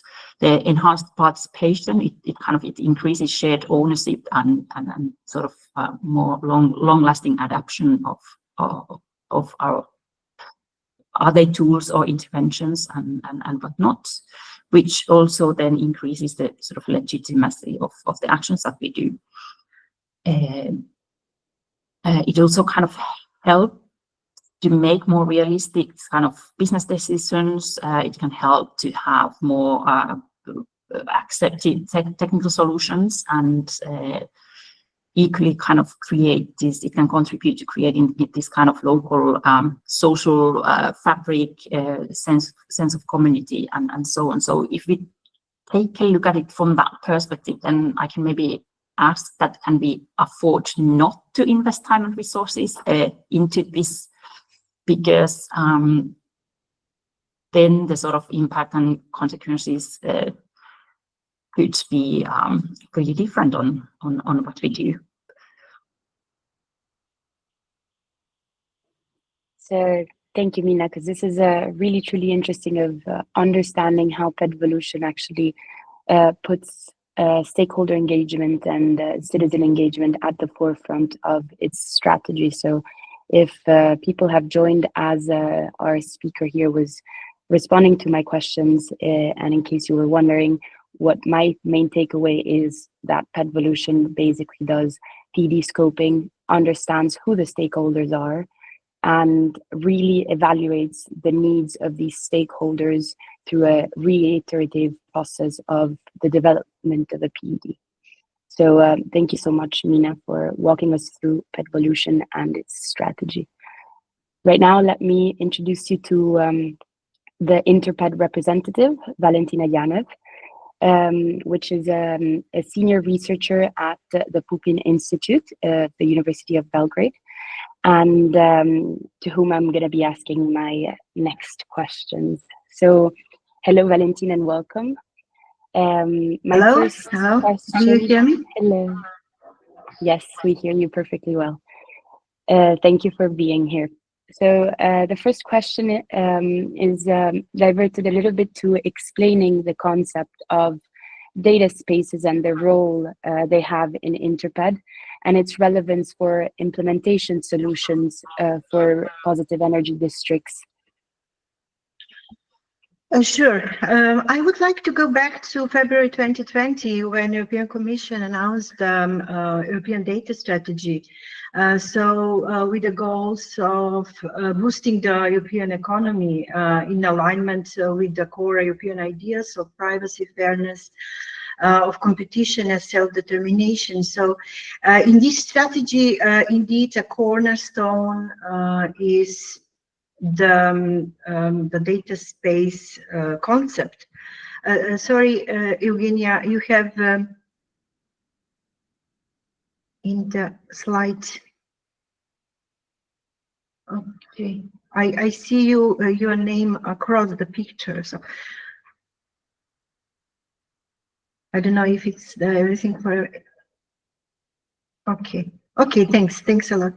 So yes, so in this European data spaces concept, the data space is foreseen as a data ecosystem, and the positive energy district is indeed this data ecosystem in the energy data spaces part of the data spaces for Europe. So this data ecosystem has its stakeholders, as we discussed in previous presentations, and has its own software infrastructure. So how the stakeholders exchange data, how the intelligence services are running, deployed, and everything. So the general idea about, behind the data spaces for Europe is setting up this needed software architecture to allow mutual trust of parallel, overlapping, and even nested data spaces. And in the previous presentations, my colleagues talked about this interoperability between PEDs, so interoperability inside the positive energy district, interoperability between PEDs, and in vertical and horizontal dimension. So what we see in this slide is in InterPED, we are building this ecosystem. We have the InterPED interoperable platform, and this interoperable platform serves this ecosystem. However, we are aiming on a standardized platform where replication will not be a problem if I take the services that are developed here to be deployed in another positive energy districts, or to solve problems in another part of Europe. So here I have presented 4 pilots from 4 different countries, but whatever we are developing, and also the names of the all projects that are presented today are about harmonization, about interoperability of these ecosystems for energy. So what we are doing in this, we are testing the concept on local level, on the level of local energy communities or positive energy districts. So this is my my explanation how what is the link between positive energy districts and the concept of data spaces. Thank you, Valentina. It's very interesting to see that side of need for interoperability in PEDs, but also between PEDs, and with this vertical and horizontal integration dimension that you walked us through. But I'm assuming that these energy flows produce a lot of real-time data. So what is the resolution of the data collected and processed within your solution within the InterPED ecosystem? So we in energy domain have to obey some standards that are in energy domain. We are trying to solve problems on related to data management with a resolution from milliseconds to resolution of, for example, services that are run once a day or on each 15 minutes. And so for building this ecosystem, we would like to indeed, as I mentioned, we would like to standardize the way we are building the ecosystem. So here in InterPED, indeed, we have proposed a 5-step methodology how to solve the problem or how to approach the problem. So first we have to see the requirements. For example, if we have to build an interoperable platform for energy domain, obviously we have to be aligned with the smart grid architecture model. And in the previous slide, it was indeed all these different colors for different layers of the smart grid architecture model. So if these layers, these layers, as I mentioned, are working on different time frames. So on the edge, the data is collected in milliseconds and then processed in milliseconds. So for this, we need then edge computer that will process or do the forecasting needed for, if not on milliseconds, then in 1 minute, for example, to detect some problems, alarms, and so on. And on 15 minutes, when it comes to forecasting the, for example, the production and electricity production for renewable energy sources. Do you see any challenges in the integration of the solution with the smart grids? Yes, so that is why in order to indeed address the challenges, we are going towards this standardization, offering standard solutions. But to standardize, it's difficult. The biggest challenge here is the diversity of assets first on the layer of assets in the smart grid architecture model. On the bottom are assets, so we have to offer these interfaces on the asset level and also on communication level. We have to offer standardized interfaces to come to the automate the data collection process. But the biggest problem, yes, we have diversity in data management layer, but the biggest problem is to somehow to accommodate this diversity when it comes to functional layer. In the functional layer, we have forecasters or forecasting services. We have cross-vector optimizer that have to work in different for different settings. So forecasters based on data-driven artificial intelligence models will not, if they are customized for Ireland, they will not work in Greece. So we have to accommodate, or we have to we try to shorten the time of customization of these services. So it's challenging. So this is the biggest challenge. So, and if we are, so the challenge is the diversity, then the challenge, once we have the, for example, everything, we fix the forecasters, we fix the cross-vector optimizer, although, as I said, diversity is a big problem, because for each configuration, we need a different optimizer. But then once we have the platform, we have to platform to deploy. So the deployment of the platform is also a challenge in a sense, as Mina discussed in the previous talk about the acceptance. So we have to prepare the end users for accepting the tools that are collecting their data. So they have to be aware of the privacy issues, and they have to cooperate in order that these systems are put in practice. So this is the challenges on the side towards the end users. If they are houses, residential sector. So challenges towards the grid, integration of the grid, there are challenges. And these have to be solved with tools for analyzing the challenges of integrating the platform or the aggregator platform in the existing grid. So in order to implement, to put everything in place, to do the deployment, legal preconditions are the must. So all these have to be communicated, and DCOs have a very important role here because this assessment of the challenges for integration of one PED, positive energy district, or one aggregation platform with the existing grid is a challenge that have to be approved by the officials, whoever is maintaining the grid.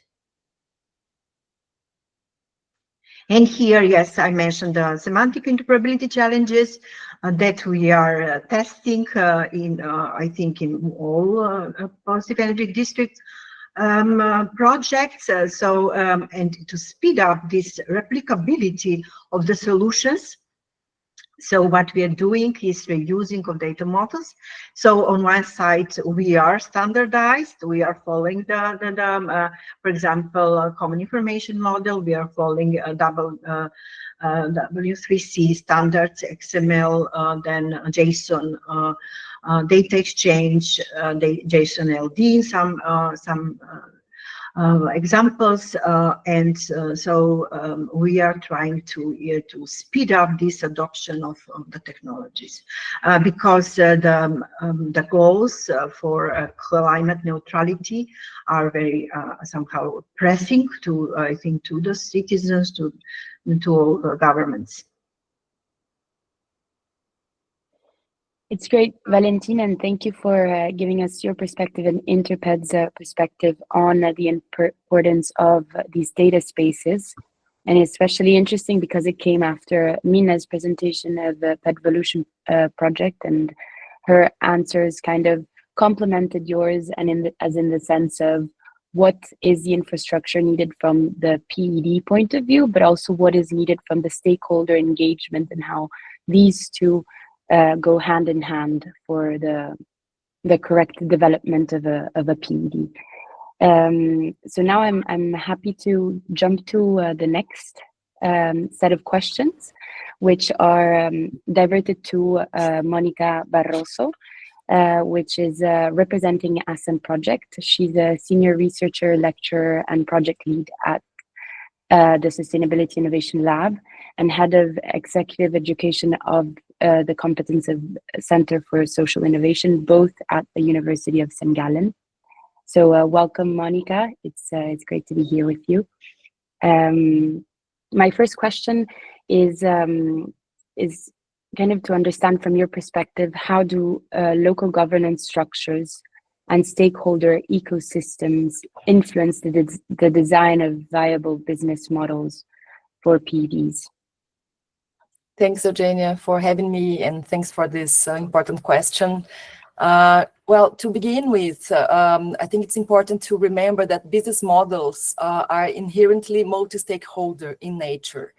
At the core of the business models, there are different questions that we ask and answer that require multi-stakeholders perspective. So let me just, okay, so it's working. So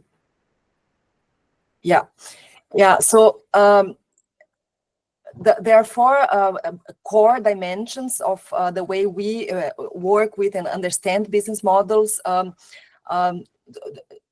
For example, who are the target customers to start with? So who are the beneficiaries or the key partners?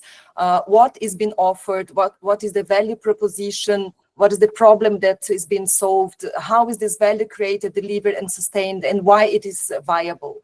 And what are the financial schemes, the revenue models that ensure that environmental, social, and economic sustainability will come into place? So designing a sound business model means effectively answering these four questions, but implementing a viable business model, especially in the context of PEDs, requires activating local ecosystems.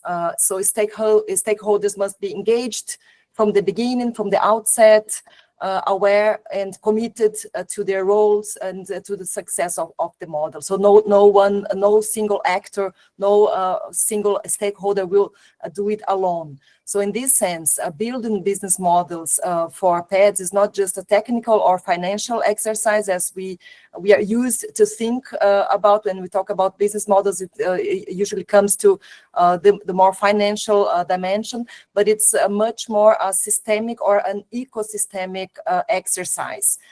Because it relies on the quality of relationships, on breaking down silos, on fostering creative dialogue among different actors and different interests and capacities.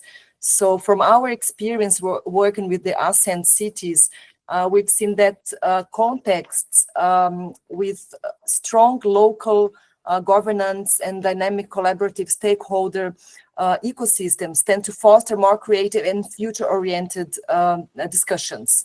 And these settings allow greater freedom to explore innovation in terms of financial mechanisms or citizen engagement, simply because there is a baseline of trust and aligned goals. So this is why in our work with the cities, multi-stakeholder workshops are key. because when a variety of different perspectives and voices are included during the initial stages of the design of a business model, the process naturally builds shared understanding, language, and increases the likelihood of a successful implementation. This builds up a little bit to PEDvolution's presentation in terms of understanding really where the engagement, stakeholder engagement strategy lies in and how it begins. So it was, my question now is a bit more towards, are there any tools or methods developed within the project, in this case, Ascend project, to support better decision-making or planning around PED business models? Yes, we at the University of St. Gallen, as partners of the consortium, have developed a customized tool for the ASEAN cities to support them in developing, ideating or validating existing business models. So the image that I'm showing right now shows this combined approach. So we combine our own business model approach, the 4 questions that I just mentioned, with the city business model canvas, and in combination with, just a second, with a card set. So this is a set of cards that include all those 4 different dimensions and bring additional inputs related to stakeholders, or to the mechanisms on how to deliver the value proposition, the financial alternatives or schemes to make these business models viable. So we have customized and developed these specific cards for the PED context. And here in the pictures, you can see some of the workshops that we have already facilitated with a 7 out of actually 4 or 5, 6 out of the 7 ASEAN cities, and where the different stakeholders are brought around the table to discuss the business models around one specific solution that involves these different stakeholders of that city. So the objectives of this workshop series that we have been developing and testing and iterating with the cities are to familiarize city decision makers and solution owners with the business model concept and mindset in the PED context, and not only to become familiar with the content and the definitions, but also to experiment with the concept and develop business model prototypes using one specific solution at a time.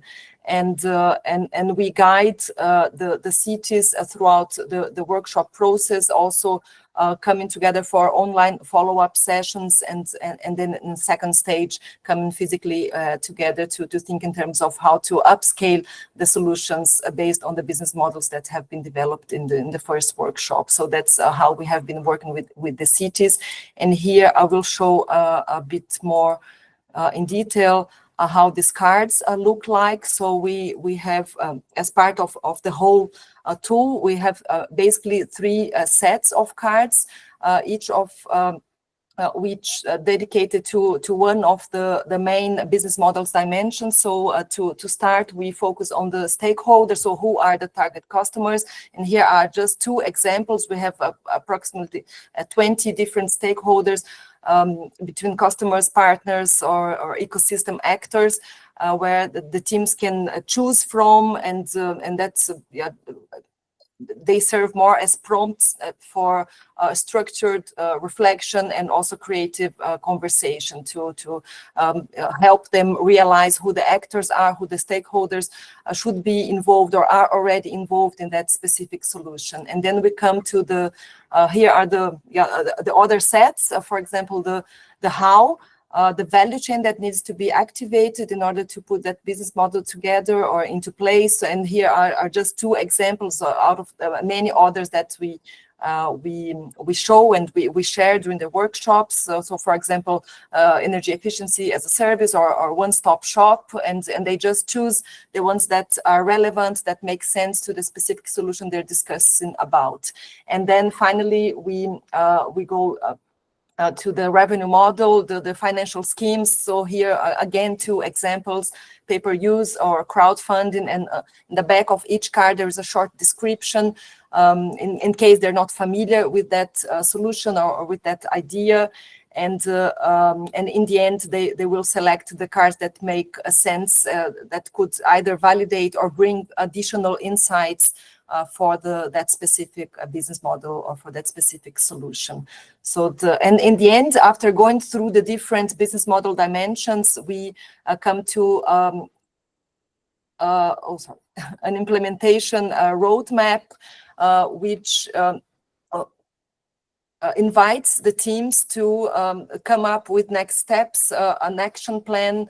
How can they prototype with the resources they have at hand in terms of time, resources, or connections to test and iterate the solutions as quickly and as cheaper as possible. So that's we also have some additional cards to guide them through the prototyping phase.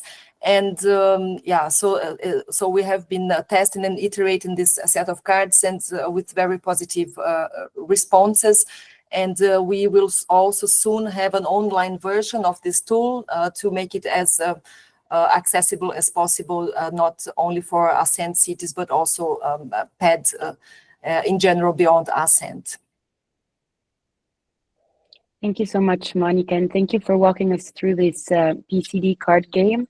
I myself was familiar with the card game, but I really can't wait to play it. And I believe it's a very effective tool to define the business model and actually define the solution and the prototype being implemented in the PED. So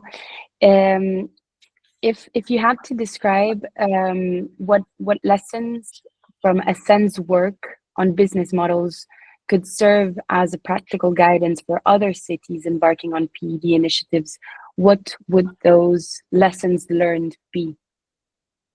Yes, from our experience, the playful setting helps a lot. So I would encourage you to experiment with not just our tool. We are aware there are other serious games available to foster this type of dialogue and creativity. So the creative space that the game, the tool presented as a game fosters is quite positive. And we observe also that that's much more than the technical discussions or the knowledge, the collective intelligence and the trust that is built around those workshops have a very important quality. So I would, as one lesson learned, I would encourage any PED project to engage stakeholders as early as possible, not just when the solutions are already developed, because it may seem slower and in the beginning, because it requires a lot of time and energy to involve the different stakeholders, but it leads to faster and smoother implementation down the line. And I would also encourage cities to apply the fail fast, learn faster mindset. The prototyping mindset, using what you already have, be it time, resources, partnerships, help you experiment and iterate and realize the challenges soon enough in order to make the necessary adjustments, and even when the conditions aren't perfect. So don't wait until the conditions are perfect. And we understand that the whole complexity around PED projects, they're not isolated, they're part of a much bigger and complex ecosystem in terms of political, social, economic circumstances. So we also encourage the different teams to be ready for when the right time comes. And the business model approach offers a structured way of understanding and filling the gaps of a project. So even when the regulatory environment is not favorable or the political scene, this is maybe a good time to come together and get ready for when the right time comes, and balancing short-term action with long-term vision. So long-term thinking is vital. because we know that there are short-term emergencies to respond to, but when it comes to PEDs, to positive energy districts, or any other climate-oriented solution, it requires this balance between meeting short-term and goals with long-term objectives. So I think that would be our main lessons learned so far with the Ascend cities. It's great. It's great to hear your experience and to pass it on to cities that are planning to do the same or that are going through the same process at the moment. It was very enlightening for me, and I really encourage everybody to learn more about the PCD Business Model Assembler if they have the chance to, or if they're interested to, on the Ascend website. Now let's go on to the next set of questions, which are addressed to the NeutralPath project with Stefania Mascolo, that you have already heard in the project presentations. So thank you, Stefania, for being here and for having stayed with us. And I am going to start right away with the first question. So from your experience with the NeutralPath project, what are the biggest policy or regulatory barriers cities face when trying to implement district level renovation projects? Yeah. Thanks, Eugenia. And I really think that we are ending, because I think this is the last set of questions with the least concrete topic, really related to positive energy district, because as we know, the policy side of everything, especially for positive energy district, is quite complex, and also it has many different factors, let's say. So in terms of policy, well, first of all, I would like to also, if we listen to the conversation and the presentation that we heard so far, we hear at the end that we have very common barriers and needs, and especially the policy and regulatory aspects has been mentioned. I don't know really how many times, but numerous times. So let's say that at policy level, at European level especially, we have many different policies that set very ambitious targets. Of course, that we have the European Green Deal, we have the renovation wave. Then in terms of energy-related policies, we have the energy performance of buildings. Then we have the Fit for 55. So really, I could go on and on with all the European policies that are there and that really support or should support cities in accomplish not only, of course, positive energy district, but overall the energy transition. So from all our projects, we always say, as part of this community, also with the Scalable Cities, let's say under the Scalable Cities umbrella, that the positive energy district can be and should be really a component to achieve climate neutrality. So in this sense, we know that this positive energy district work, and we all work also towards the transferability and scalability of this solution. What happens really at policy level, let's say, is that there is a big gap, and we all know it. So let's say that at policy level, we have very ambitious target, but then at city level, local level, implementation level, project level, as we are all here today, we see that there are consistent regulatory misalignments. So this means, for example, that we do have very comprehensive set of policies at European level, but when these come to be translated at policies that are at national level, a regional level, and then, of course, as last at the local level, there are many,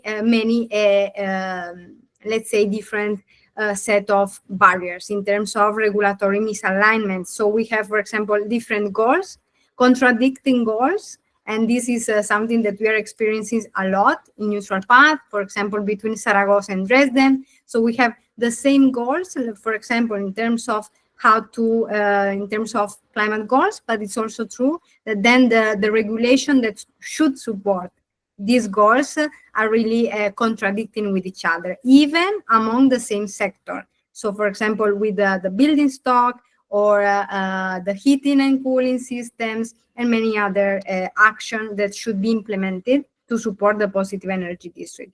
So really the regulatory barriers are the first, let's say, and most important barriers for sure.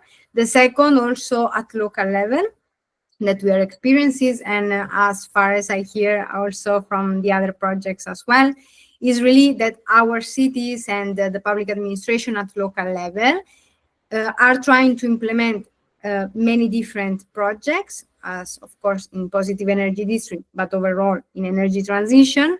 But there is a clear lack of competencies that they can exercise, no, in terms of legal and financial authority.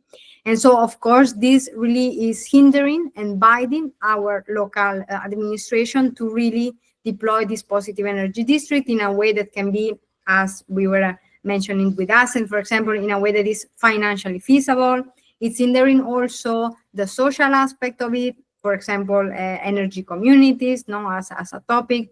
So really, the lack of competencies at local level is really another important barrier of how our cities can really implement this set of actions. And the last, of course, it should be mentioned, as we all know, the public procurement. So, of course, public procurement at European level are extremely different at local level. We have different set of rules, and this is really, and especially, for example, in our case in Zaragoza, the procurement rules are really slowing down the process to the planning and implementation phase of the NeutralPath project. So in this sense, of course, then we see that this gap between the policy, the regulatory framework, and then the local level, which is really the implementation, is something that is really slowing down and hindering. And this, in my view, is even more important when we talk about European funded projects that has to attain to a certain timeline of projects. No? So, of course, if we would have unlimited time to do the best energy district possible, we would all possibly arrive and achieve it. But of course, that in terms of funding and in terms of implementation deadlines, we have to combine this need from one side to achieve these the outcomes and these goals that have been today presented. But from another side, we also have these many barriers in terms of policy, regulatory barriers, legal, and procurement rules. And these are just some of them. Thank you, Stefania. That was quite an explanation in a nutshell, but it went very much into depth. I'm just wondering now if the NeutralPath project has identified common needs that cities express when working towards climate neutrality, particularly in energy transition. Yeah. Thanks, Eugenia. Yes, we do have common needs, and I've tried to really list table to sum them up under these cross-cutting areas. Many of them, it was very interesting also to hear that are common to the other projects and the other cities. In NeutralPath specifically, it's very interesting to notice that we have such really common needs and common barriers when we have cities that are extremely different in many different ways. And as I was showing in this other slide, the diversity of our cities is, of course, we all have different cities, but for example, we have Istanbul, who is a very complicated city with 15 million people. And then we have, for example, Banta or Ghent, that are very small cities. Also, for example, the social approach is very much different to be implemented in a city that is much more small, of course, than to a huge city, as for example, is Istanbul. And this is just as a premises. But so it's really interesting to see that we do have common needs over these, let's say, 4 cross-cutting areas. In terms of, I will just try to be quick on this because we could really speak about it for hours. But in terms of technology implementation and the core of positive energy district, for sure, one of the main needs to really build that business model, that long-term financial sustainability that also Monica was speaking about, is to involve the local private sector. We see this also from net zero cities and the mission cities. really we all agree on the fact that we do need to engage and to have the support of private capital to make sure that this positive energy district can last longer after our project ends, after the funding also ends. And so, of course, and this also drives the innovation at local level, the growth of jobs, etc., etc. So let's say that all our really objectives from all our projects are really very much related to this need, of involving the local private sector. Another one, of course, related as well, is to develop public-private partnership, which is true that are not really innovative business models, but we do see our cities still struggling on developing this kind of partnership that can last longer beyond our project. We heard the project presentations. We see that all our projects, we have many different research centers. We really have the full helix of stakeholders involved, but when we look at the transferability, scalability, and the sustainability of it, then we can see that this partnership often fell off after the project. So this is for sure a common need.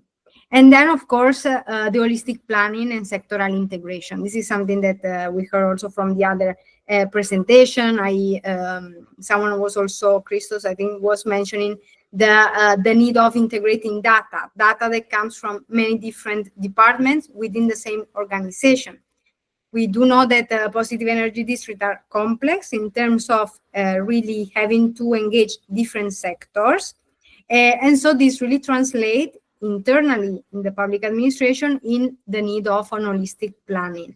So really bringing together different departments that are working across and linking to the policy with different regulations, with different goals, and they really have to come together, share data, share information, talk, and hopefully also plan in a way that is integrated and holistic, to be said.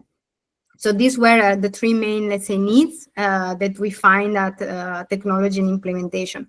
Also, I forgot to mention, but these common needs are really not only that we have observed with our city, but we have, for the capacity building program, what we did is really a in-depth needs assessment with our cities, with our administration, to understand really these bottlenecks and to really be able, hopefully, to at least support as much as possible our cities within this timeline of the project. But of course, these are are going to be very much beyond our power. Then another set of needs in terms of financing, of course, that has been mentioned as well, the need of mobilize private capital as well to design investment planning and market solutions. Of course, so, well, a lot has been said, so I won't repeat it anyway. And then, of course, in general, also this related to the capacity building of our cities, enhancing the financial knowledge. And for all of us that work at project level and also dealing with this investment plan and financial sustainability of the positive energy district, I'm sure that we can all agree that the public administration, of course, is still catching up on this financial knowledge that is needed also to develop what I said before, the public-private partnership, to develop business models, etc. So really these are a set of skills and set of needs that are, I think, common for all of us. They're not just from NeutralPath. In terms of social needs, for sure, what we all said, so the awareness of the benefits. Many times, especially vulnerable population, when we do building renovation in social housing, for example, we see that the awareness many times is low, the interest is low, so it's really important to what we said, to design solutions that can be co-owned, that can really foster this awareness and engagement from the citizen that should be the one also benefiting from them. And let's say, so a really bottom-up approach to positive energy district. And as I think Valentina was also saying, empowering the local ecosystem This was also very interesting during the needs assessment process of NeutralPath. What we did with the cities, also organized workshops and local consultations with local stakeholders that were randomly interested in a positive energy district. And we actually noticed that at local level, there is a lot of experts, a lot of competence, of course, across different sectors, mobility, the different sectors. But really, all of this expertise could really be leveraged to make sure that this positive energy district lasts beyond our projects. So this is, I think it's a very important point that usually it's not, it's not highlighted so much. And then last set of needs in terms of governance, policy, and regulation, as always. In terms of internal coordination, as I mentioned, the public administration need really to enhance and to strengthen the capacity to work across departments, especially for positive energy district, in which there is a lot of information, coordination, and planning that is needed. Embracing, or at least trying to be open to innovative governance models in which, of course, collaboration is key, not only with local stakeholders, but also with policymakers at regional, national, and European level. So this would be the common needs that we have found so far with our cities in NeutralPath. And what practical steps can help bridge the gap between high-level climate policies and the realities of local implementation on the ground? Well, this is a very big question that I'm just trying to scratch on the surface, really, from our experience with cities. So really contextualizing what I said on the needs and barriers, we noticed that the positive energy district, and specifically for NeutralPath, our cities have a huge amount of projects that are from Horizon Europe and, of course, other projects. So this portfolio of projects, what shows us really is that the cities are both, of course, at the forefront of implementation, but they are also suffering from the lack of competence, as I was saying before, and this regulation misalignment. And so we really see that if we want to really give the most general barrier or need for positive energy district in cities in Europe, let's say, is really that these different layers from policies to national to local and implementation is really the impossibility for cities to work on such implementation at local level, but then also being binded by this huge commitment to achieve climate neutrality. And so the answer, or at least what at European level has been and is being discussed very well, and I think the Net Zero Cities is giving an important contribution on this, is really dialogue, collaboration, as this workshop was named, and coordination. So if we know that cities are really committing and are really, let's say, leading on climate neutrality with positive energy district in this case as well, we need cities to be more empowered. So really to be able to advocate for policies that are easier to implement, that can really support regulations that are more flexible, that are more common, as we are seeing that from country to country, it really changes a lot.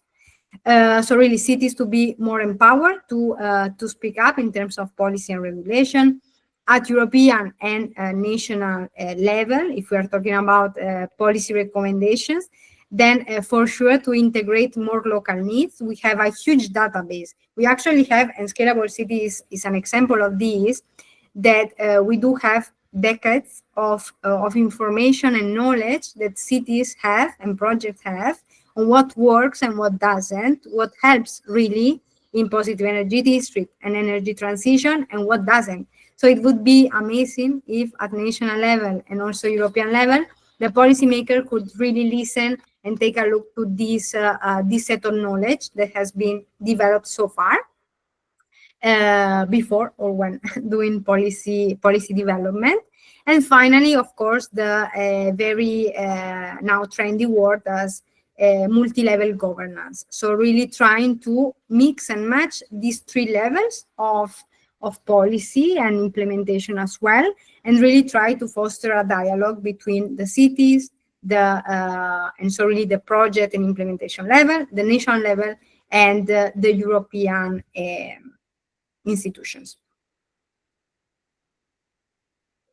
Thank you, Stefania. That was great. And you finished exactly on the same note that I wanted to mention, but I'm just going to reinforce it. So it's just about knowing that this decade of research, also thanks to the Scalable Cities Secretariat, is there. It's all projects as yourself and as NeutralPath in this case that tap into that knowledge pool set that is available, and then coupling it with the need of holistic planning that you've mentioned, that we've been mentioning since the beginning of the workshop. And it's also the demonstration of what this workshop is exactly about. You know, PEDs coming together, cities coming together, and projects working together towards the same goals and the same climate neutral reality. So as in questions, I've come to the end of my questions. I really want to take this opportunity to give the floor to our audience.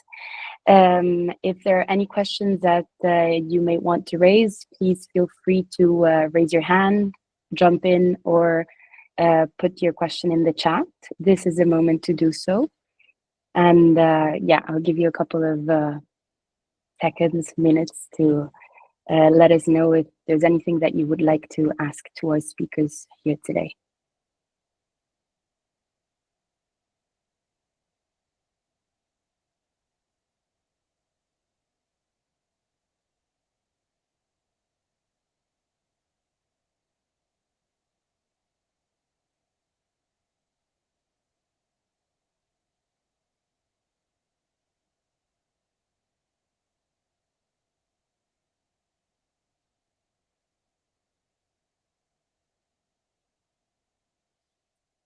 I guess that nobody wants to raise a question right now, but I guess it's also about letting the workshop and all the information we've received sit for a while. Please don't hesitate to stay connected with us and to keep in touch through all of the social media LinkedIn channels that are at your disposal and that we've shown throughout this workshop. Thank you for being here in the first place today. It was great to spend this morning with you, and yes, we look forward to keeping in touch and staying connected. Thanks to everyone, and thanks to the audience. Thank you. Thank you, Eugenia. Thank you. Bye-bye. Thank you very much. Bye-bye. Thank you. Bye, everyone. Bye. Thank you.